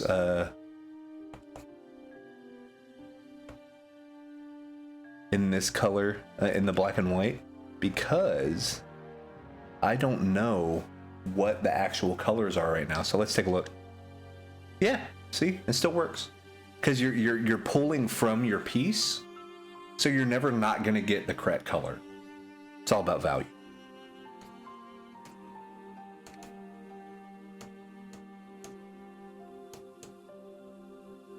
So if we come over here like that, let me get this and turn this into a blender brush. Get some of these edges out of here. Ooh, and the nice thing about this, since it's going to be blending it in color, you're going to get some really nice looking real blends, you know? Like, yeah.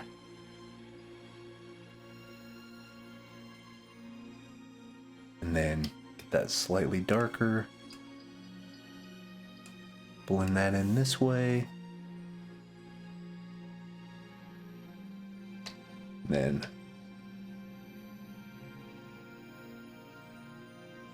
oh really? Oh snap. If they released them yesterday, is there good promo pictures? Because then we can use that. Let's do Games Workshop. Lizard Man.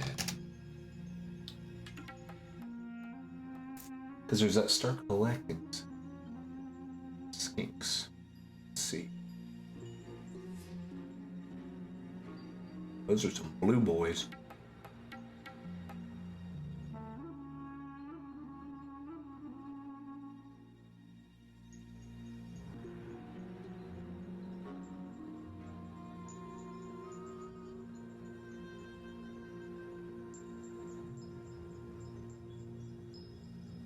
Exclusive. Warhammer. Seraphon.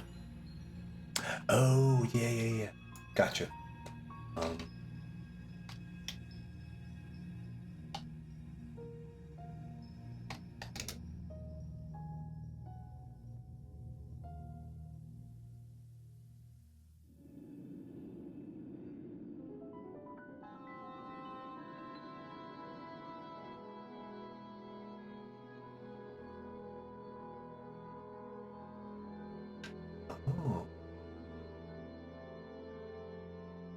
When was it? Oh, 4 months ago.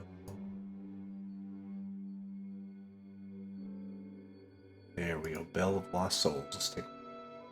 Ooh. Is that a Paul Dayton painting I see? Either him or Diego. Diego Lorenz. That Sarah.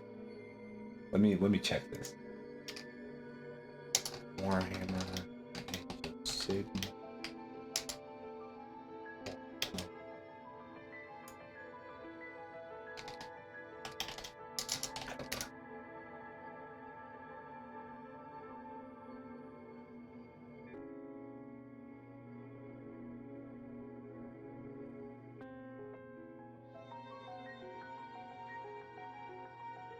Let's see.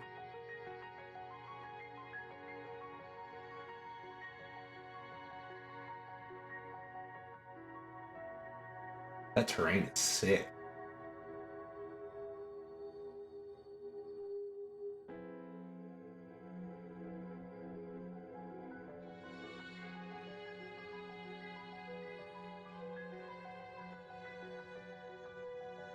Actually, you know what? Let me...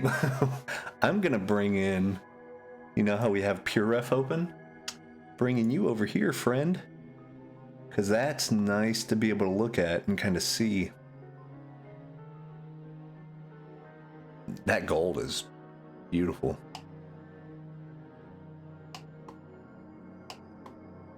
See, what blows me away about the official like Games Workshop illustrators and the people they get, and it's nice. I think Wrath and Glory, the first cover for the core rulebook, was actually done by. They usually get a Games Workshop artist to do the official big core rulebook covers, and then the other like side quest stuff and the more ancillary stuff they get, like let's say Cubicle 7. They get a Cubicle 7 artist to do. And that's my actual next goal, is like I'm in talks right now with art director to do more Wrath and Glory art after this set is done. After they're all approved. Got 3 out of the 4 approved, but my next goal is to get a cover. I want a cover. Give me a cover. Let me knock it out of the park. Like I want to be able to put, you know, on the old headstone that did a cover for Warhammer. That'd be dope.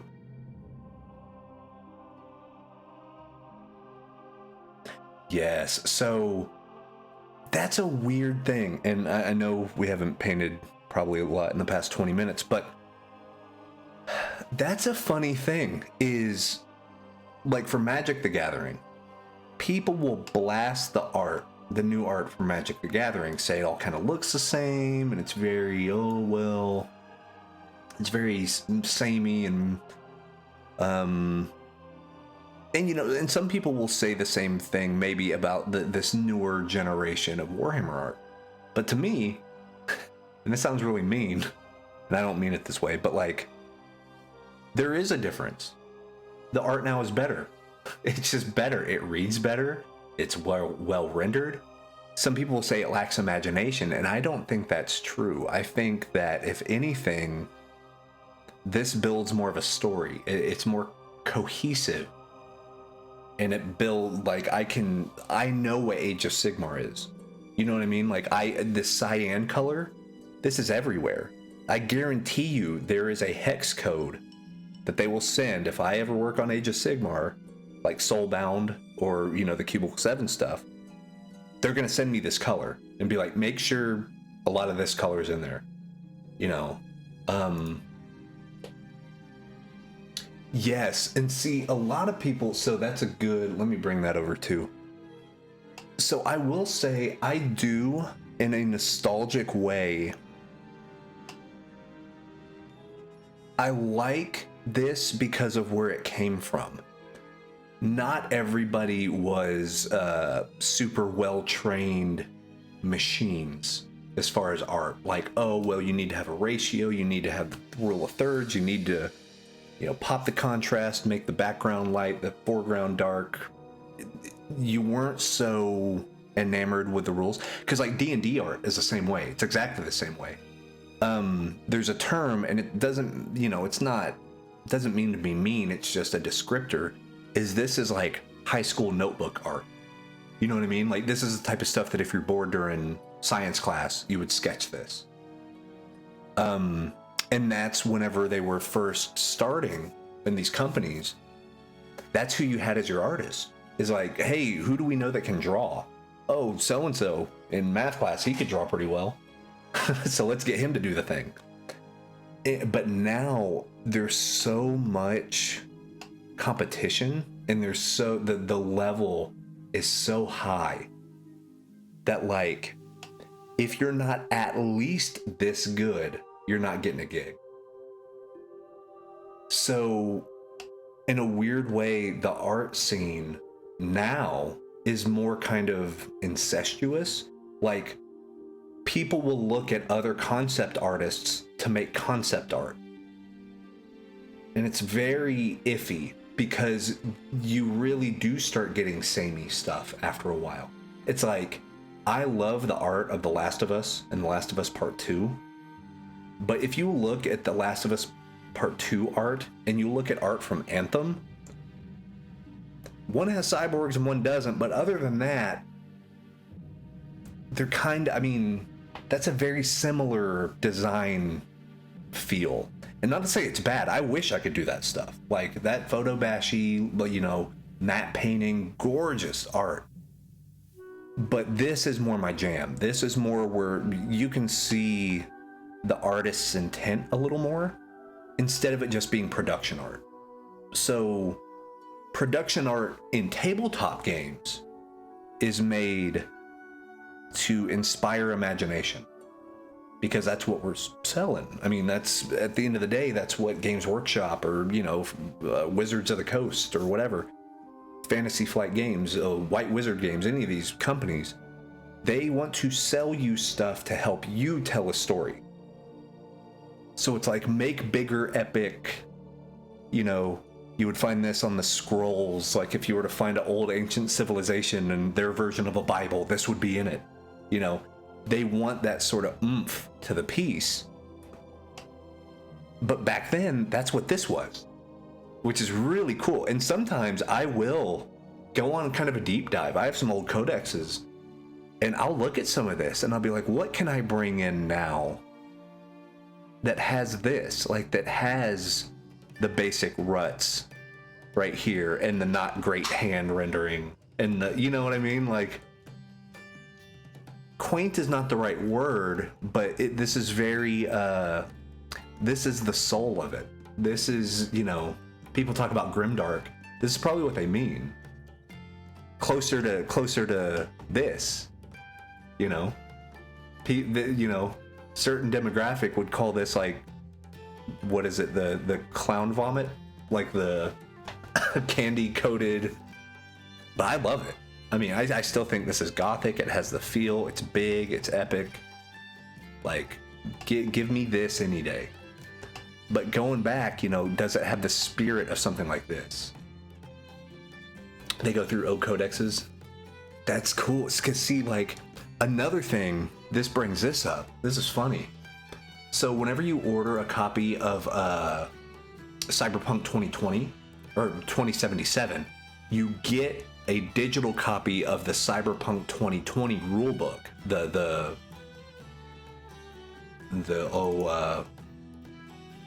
Telisarian games, is that what it is? So it's like, you get this. Let me move this out of the way. So you get this, right? And it's the same thing. Like, you see this and it's a big establishing shot, but then you come in and you see these older, it's really interesting. Yeah, Telsorian games. So, you know, you get this comic booky, you know, really neat. Like, that's an era. I also have the, what is it? The Art and Arcana book. Let me grab it.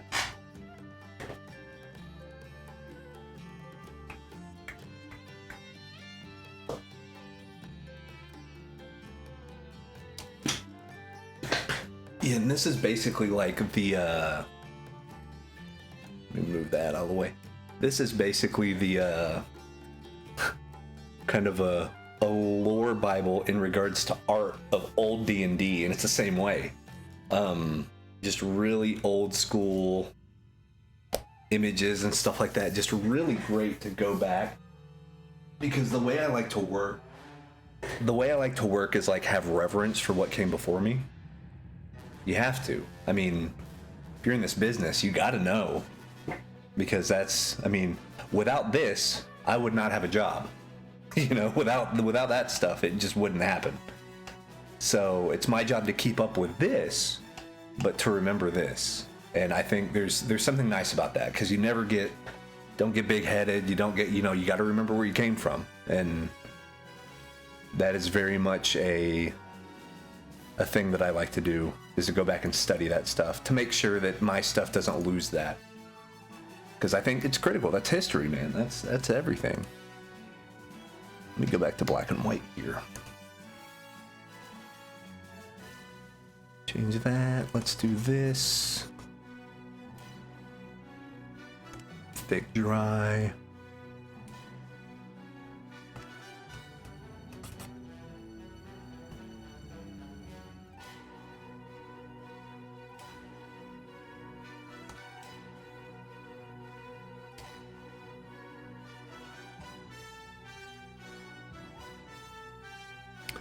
So come over here. Let's actually grab a pencil.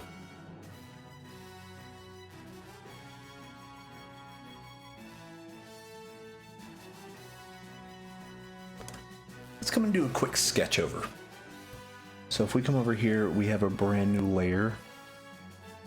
Let's get that. And let's start kind of sketching this out, because that's going to help us get a little bit more of that sharper detail.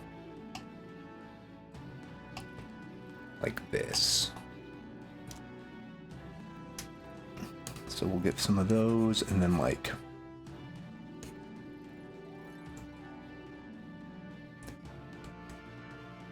so yeah, I do this kind of crazy like back and forth, paint a little bit, sketch a little bit, paint a little bit, sketch a little bit, because it allows me to have a little bit more control over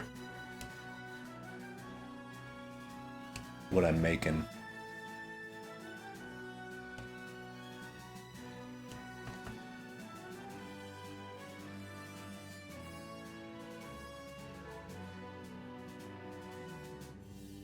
We do that. We do this. Bring that in.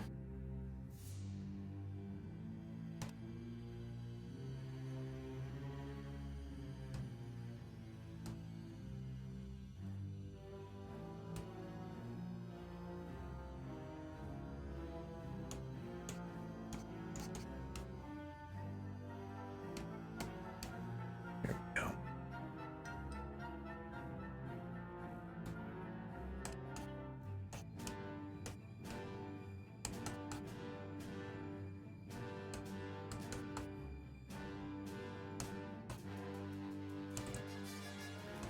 So we will actually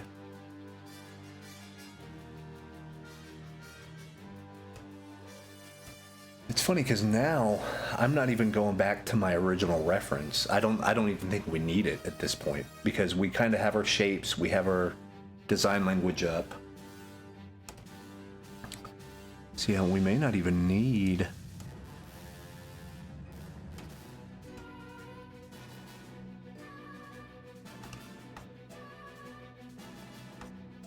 the rest of that.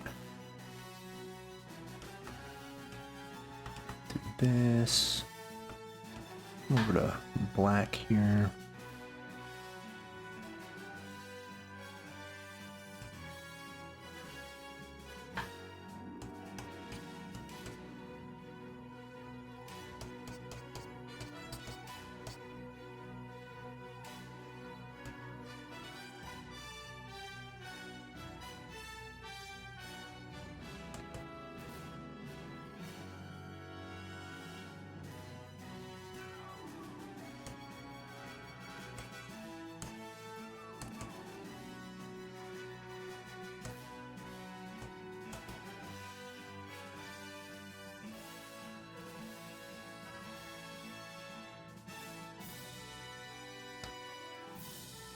Oculus Imperia. Yeah, I was watching what's his name?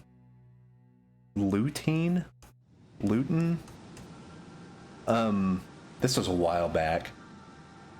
Just whenever I first got hired on, because I was like, okay, I'm gonna have to know a little bit about, I mean, I did know a little bit, but like, so I went out and I did a deep dive. I did binges of codexes and, you know, went to used bookstores and got, you know, Horus Heresy novels, and just to try to engross myself in it. And I had some of his stuff on in the background. And then it got to the whatever episode was about chaos, about the actual like daemon stuff. And after a while I had to like shut it off. I was like, you know, I mean, I listened to the whole thing, but then I just like sat in silence for a little while, because I was like, I don't know, I need time to purge this from my memory, because that's that's a little bit more intense than what I was planning on a nice jovial YouTube romp. But hey, I learned about it, so.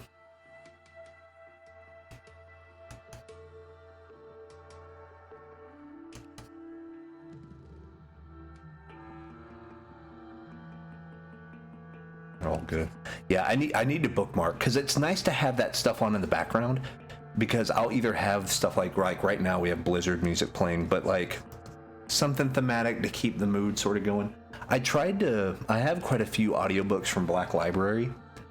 The only thing is I started just getting too engrossed in it and I would stop painting, which is not the goal. Like, you know, not really what I wanted. So we have that right there. Need to fix this part. I can also bring this color back. Let's oil paint. Let's grab rough dry.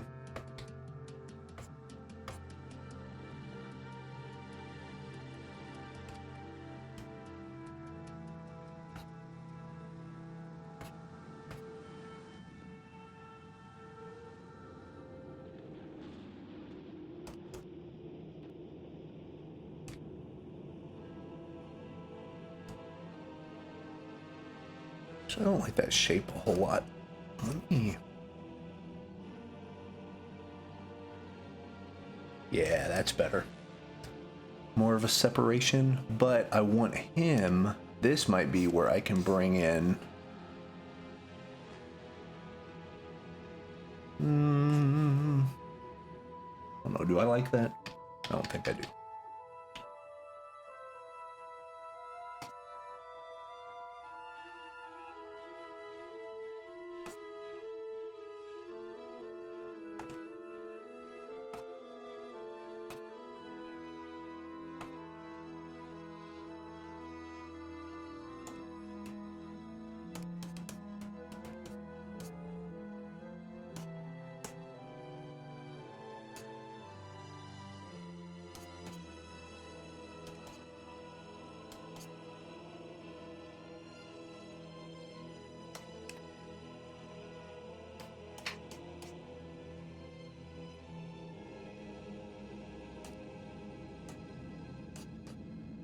That come up, give us a little bit more of a shape to our good pal here.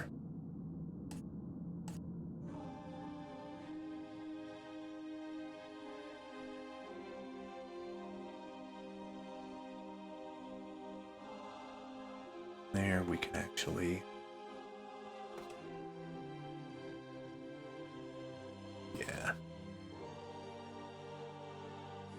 Yeah, this is good.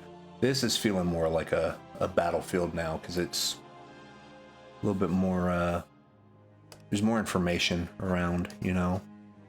If I did this, and then I also did some of that.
Let's see. So we got that. Yeah, that's nice. A nice little green pop is pretty good. Looks more like a turtle than he does a, a lizard man. So what we're gonna do, let's open up.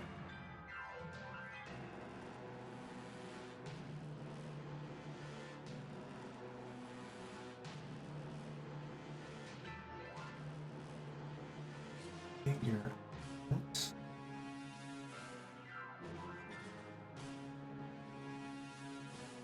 What kind of weapons?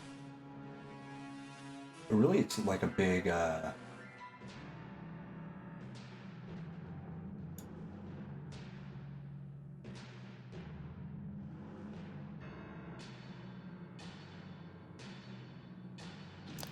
it's like the big, okay, so like war drums. Gotcha. Okay, so a lot of very square with stuff coming off. Okay.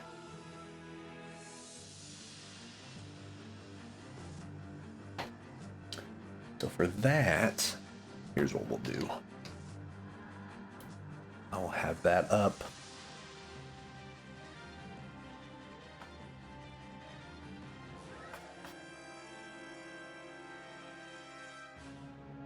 Kind of, let's do something like that. In the middle, get that.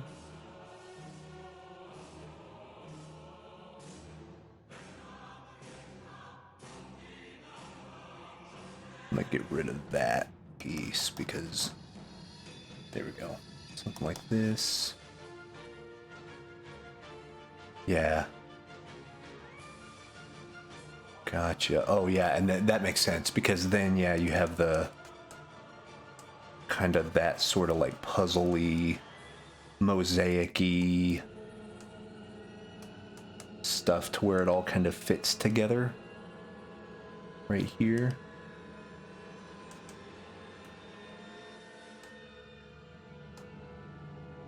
I gotcha.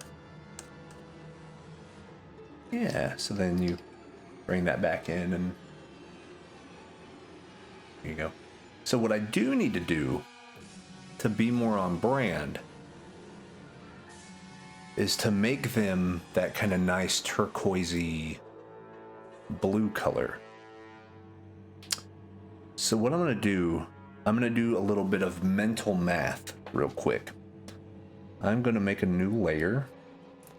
I am going to choose this color, which is the brown, move the slider over, but I think this is a lighter value. Well, no, that's pretty close. That's pretty close.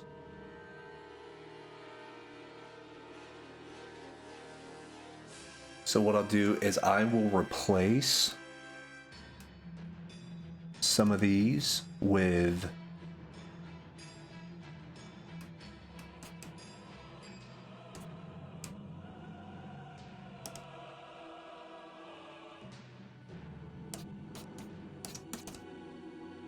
and then that way what it does show, then I'll do kind of light right here that the light is catching. But then if you're adding, so here's fun color theory, and hopefully this actually might help a little bit with the wet on wet for the miniatures. Think of the color wheel like a map, and like if you wanted something to be between, because now these are essentially triadic. This is a triadic color scheme. So I could actually add some purple to this.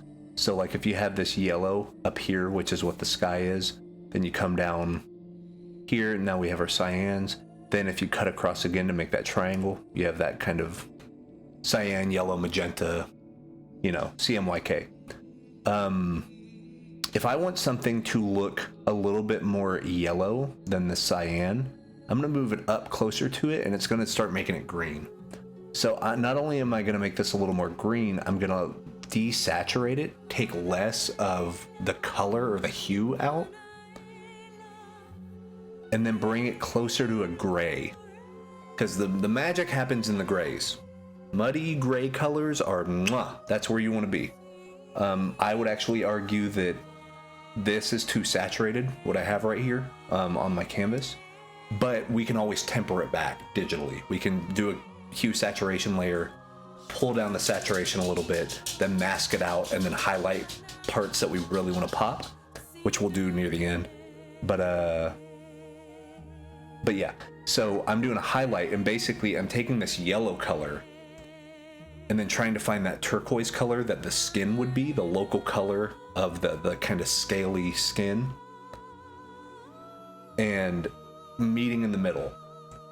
So the light, once you mix this yellow and you mix this turquoise, you're going to end up with a green. And then since it's light, the value is going to be higher, meaning it's going to be closer to white, but still have some of that. And then what's nice about that is you come in here and you kind of do this highlight hit. And then you can also do the same thing like back here, back here. It looks kind of weird right now, but once you roll out, it really makes this turquoise and like the kind of cyan look, it makes it look more blue, which is crazy. Like it's one of those weird, like if I were to come in here and do, let's do that color right next to this green. And then we'll get that a little bit darker where it's away from the light, right? Yes, exactly. It's like this is your edge highlighting. That's your rim light. That's exactly what the edge highlight is. It's where your backlight catches.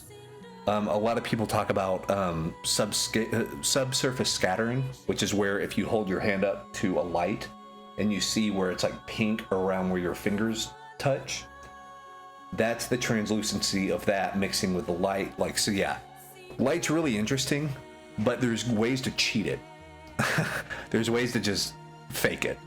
And I like those. That's what in my opinion, that's what our job is as illustrators, is finding those magic tricks, finding those things that help pop that. Like, hell, let's actually take a look to see if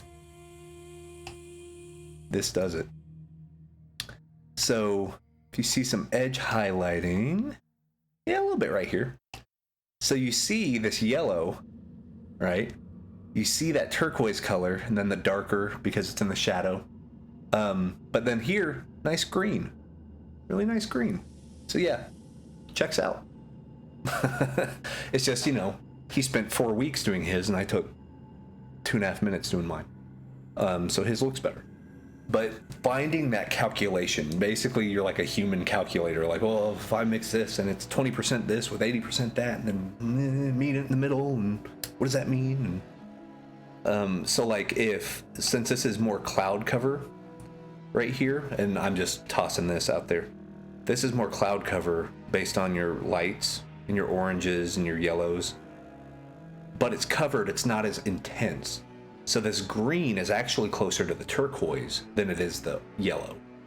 But if this was a supernova sun, like just blasting it, it would be almost pure yellow with a hint of this green.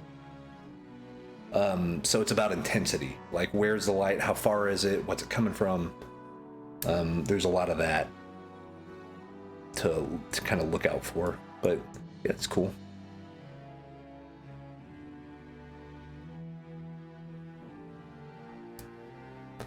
So we got that. Let's actually hit up a little bit of that turquoise. Let's do that green, but bring it back down here. Let's do boom. Cool. All right, so we have this just kind of hanging out. Now we have those. We're gonna mix. Kind of bring that in. See, and it's already being restructured, you know what I mean? Like, it's already starting to get some of that light. I love when stuff like that happens, because I'm like, in theory this should work, and then it does. I'm like, yeah. Sometimes it doesn't, I'll tell you that. Sometimes it does not work, and then I cry. But let's keep that going because that way it's out of the light a little bit. Right? And then we'll lighten this up. Once again, we'll hit that.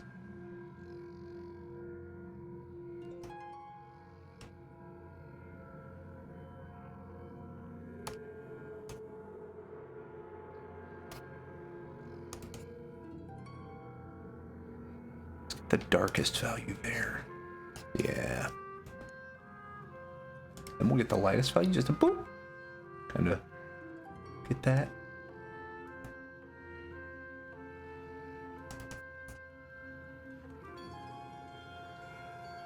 Yeah.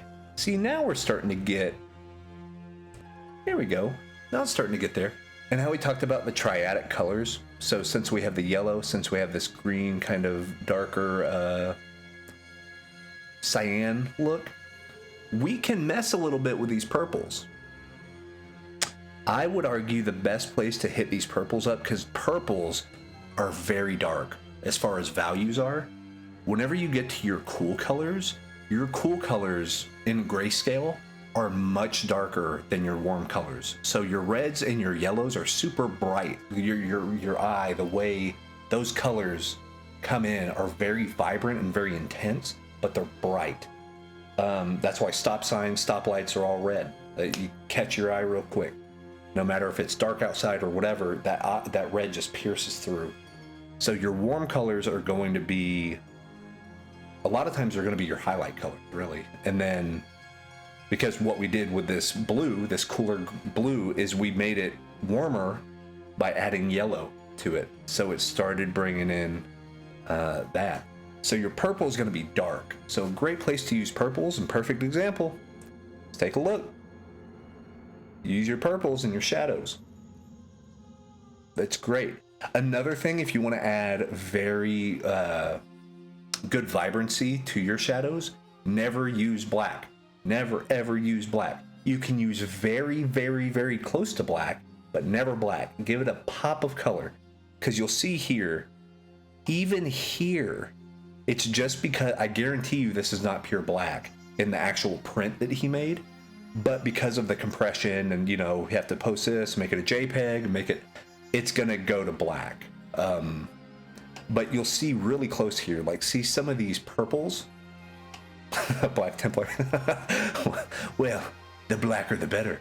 No, you have to buy that. You remember the scientists that found like black void black, like what was it, 2 or 3 years ago? Where they're like, this is the blackest black of all. That's what you need. That's what you need. You need to where you look at it and you go crazy. That's how black it needs to be. Like light has left. But like even here, super dark, but like this is a super rich purple. You know, that's a very very close, you know. But like, yeah, and even here, super, like, it's really dark, but that's blue. That is like pure on navy blue. So if you ever wonder how to get that render technique like that, that's your secret. Put color in the shadows. Color in the shadows. It's great. In fact, I don't have enough color, I would argue, in my shadows yet. It's all just kind of brown and meh. But like, so what we could do real quick, and then I might call it, because we've been live for about 2.5 hours. But we'll keep this one and we'll keep coming back to it. We'll use this as sort of a day-by-day thing. And then we can post processes and updates and stuff on Twitter and Insta and all that stuff. So what I'll do is I'll actually hit these shadows, like, because I'll make this his shield. I know the, let's take a look. I mean, all these shields are kind of the same shape, though. They have that sort of cutout to where I guess you can put the shield here and you can see over it while you're walking. It has to have a function, right? Oh, yeah. So I can make this kind of that U lip. I can make that right here. Let me do that.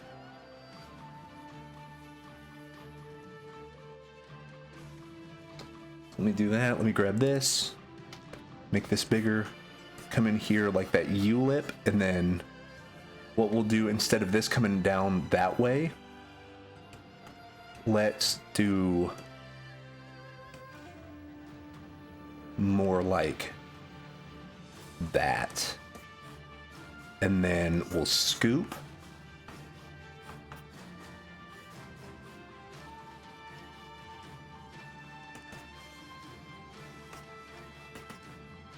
Okay. So yeah, something like that. That's more of what that is. And then we can even get that and sort of like do this. That's a little too bright actually, but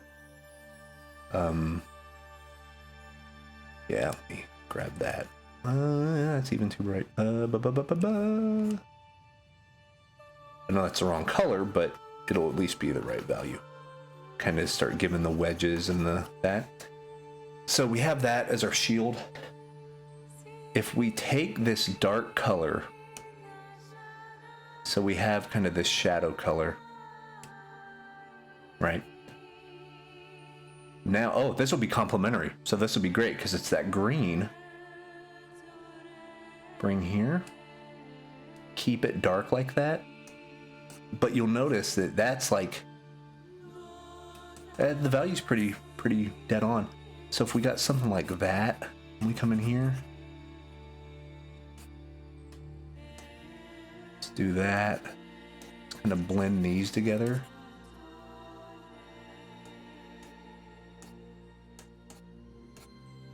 What's nice is the purple will make it seem darker because there's an absence of that light. So then if I turn this back on, look at that. That nice purple adds just a little something to it. Just a nice little reference point, I guess.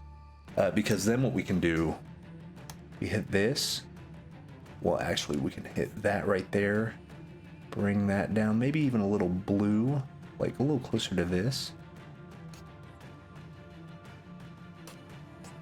Because remember, we're starting to get closer to that turquoise look. So if we do that, then we can even get this, match that over here.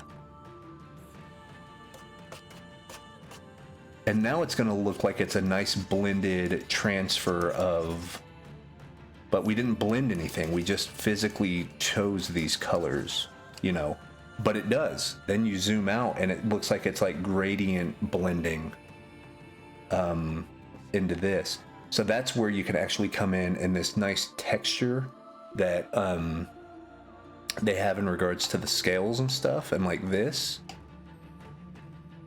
is where we can start adding that by really grabbing this lighter color, maybe even make it a little bit lighter.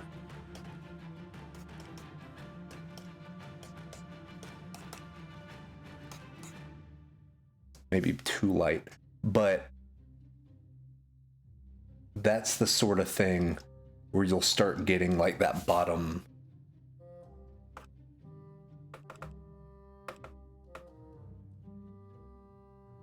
chest area and stuff to get some of that texture. Then we'll make sure that that light's hitting right there. So we will grab that color, do kind of the same thing up here.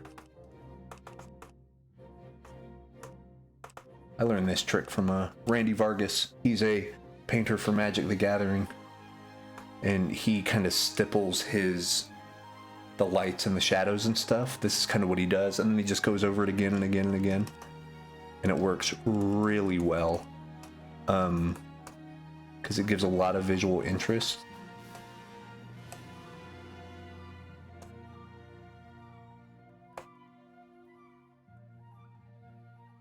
Something like that. Make that darker.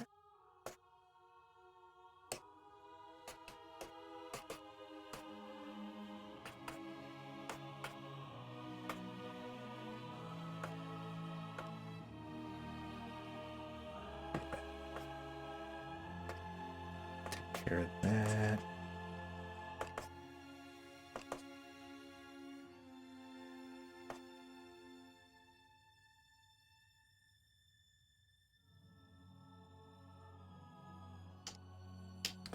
So we have something like that. And like, I don't want to overwork it too much, because if you overwork it and it's loose like that, it just doesn't look right. And what I might actually do real quick is change his face shape to match the reference a little better. A little better.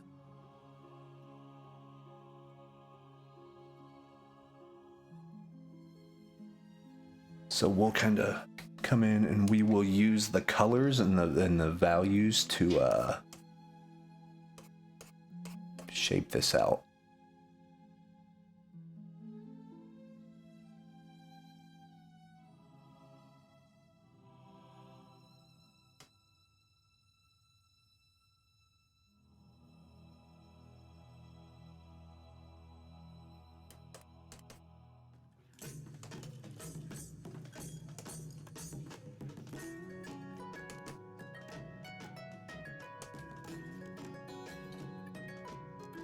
Let's do that, orange that, bring it down.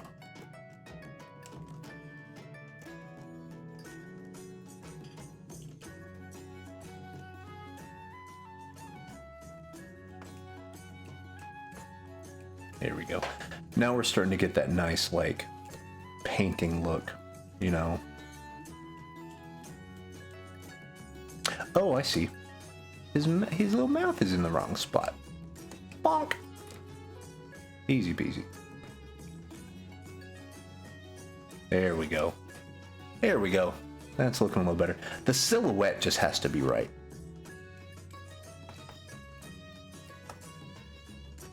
Yeah. Yeah. And then we can even bring in some of this color right here. That's cool. And then it looks like the light's actually catching a little bit more. So if we do this, this, this.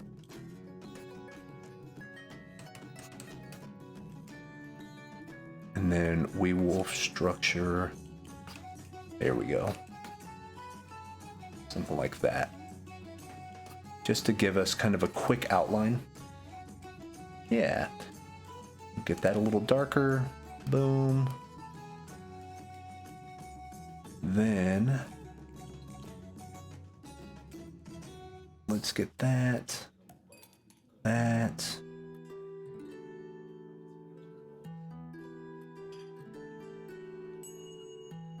Looks like he's grinning. Hey guys. Hey guys, what's going on?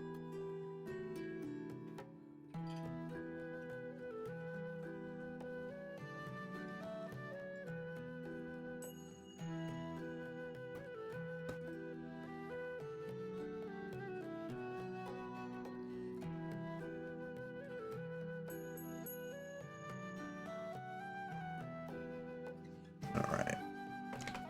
Yeah, now it's getting a little bit more refined. And that's cool because then you have all these painterly strokes on the inside, but then you have this nice really harsh shape right here. And then actually that's gonna be caught in that way, right?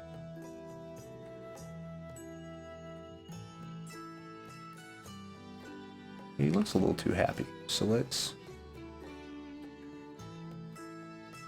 make his eyes come down a little more. There we go.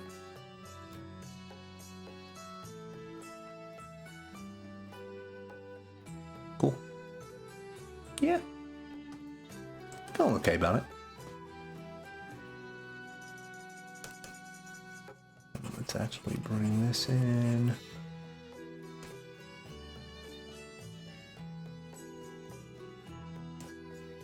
And then here.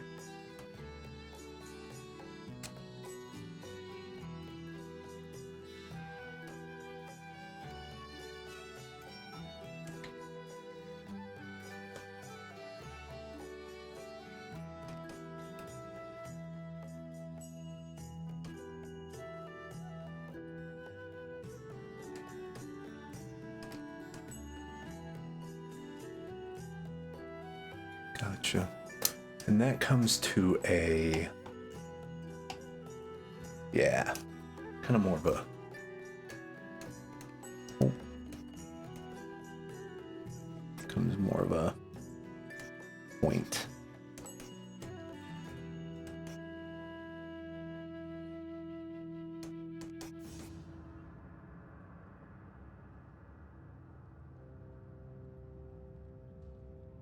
And then another thing we can do is, if we want to take that whole subsurface scattering thing further, this will actually be kind of an orange, because if you have this kind of auburn brown color, and then you have this right here, so between these two areas, it's going to be right here, going to bring up the saturation, bring up that light a little bit. Then if you come in here, do this, let's do, there's knife, then paint, wash. You kind of, whoa, that's actually a little too vibrant. Loading.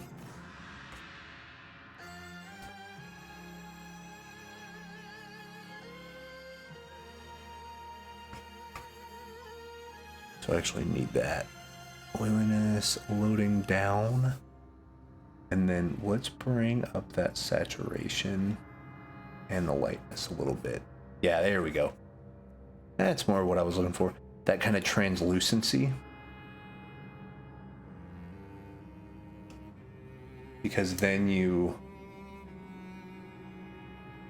zoom out, you know, and like you can still tell that that's a red, but now it looks like some of this light is kind of piercing through it. And then you can really drive that home by, if you see kind of that texture right here, you can have a little bit of that texture actually match some of these colors right here. And then if you do like a little liner brush, not that much though. I want this to be, so actually like if I, new layer, bring this layer down to like 22% opacity. Just add some dots.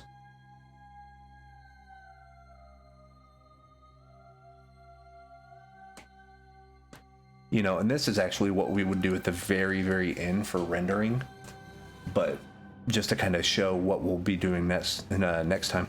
So we'll get that in the kind of darker one, and the same thing. You would kind of come on this other side and do that same sort of stipple.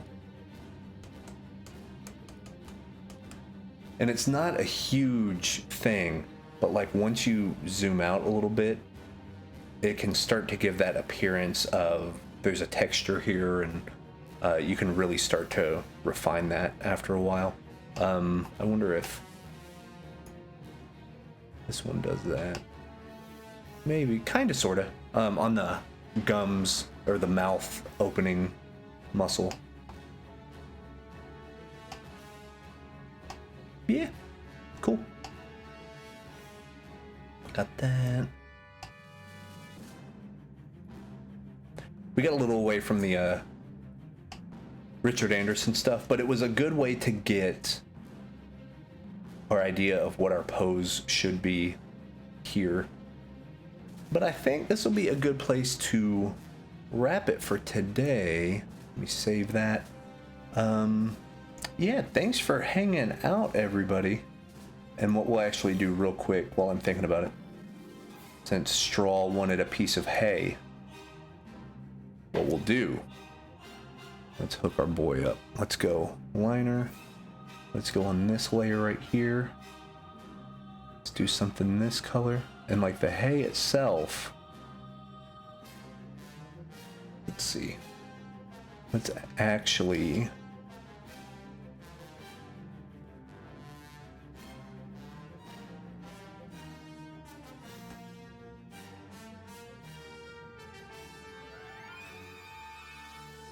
so it's definitely not canon, but it's awesome. So that's hilarious. Get that. Get that.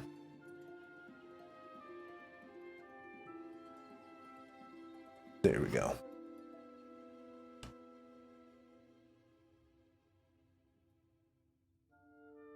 the old piece of wheat right there. Bam. Bam. And we'll bring that in.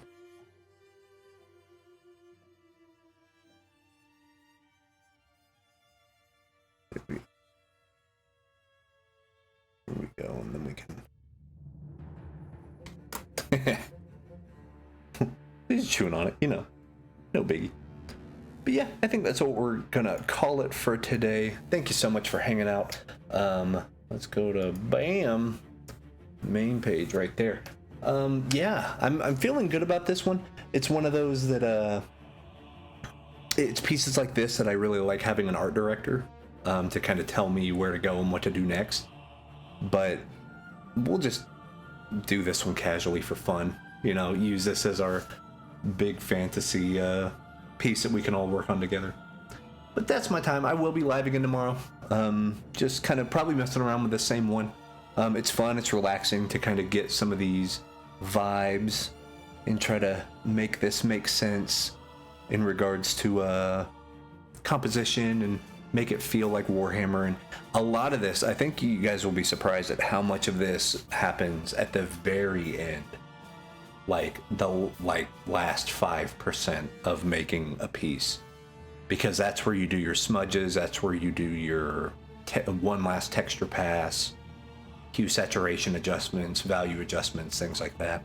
But you can't edit something that's not there. So now what we're doing is we're just in the ugly painting phase. Just get stuff on there and then you can fix it later. So, but overall, well, we'll show it one more time. Overall, I feel okay about where we're at right now. I think the colors work. You know, I think the color values work. It's funny because if you zoom in, you can see all that actual canvas texture on there. But whenever you zoom out, it just looks like a traditional or a digital. Just, oh, you just slopped on some stuff, which is exactly what I did. But yeah, Rebelle's nice. I love the brush tips. I love the way the brushes feel. I like that there's this impasto stuff right here. And then like right through here. And then we'll keep quite a bit of this, if not all of it. You know, just to have it. And then of course we'll make the spikes look more like spikes, but just to tell us where they're at. But yeah, overall feeling good about it. But that's my time. I will see you guys tomorrow. I'll put it up on Twitter whenever we're going. So until then, you guys take care, and we will see you later. Peace.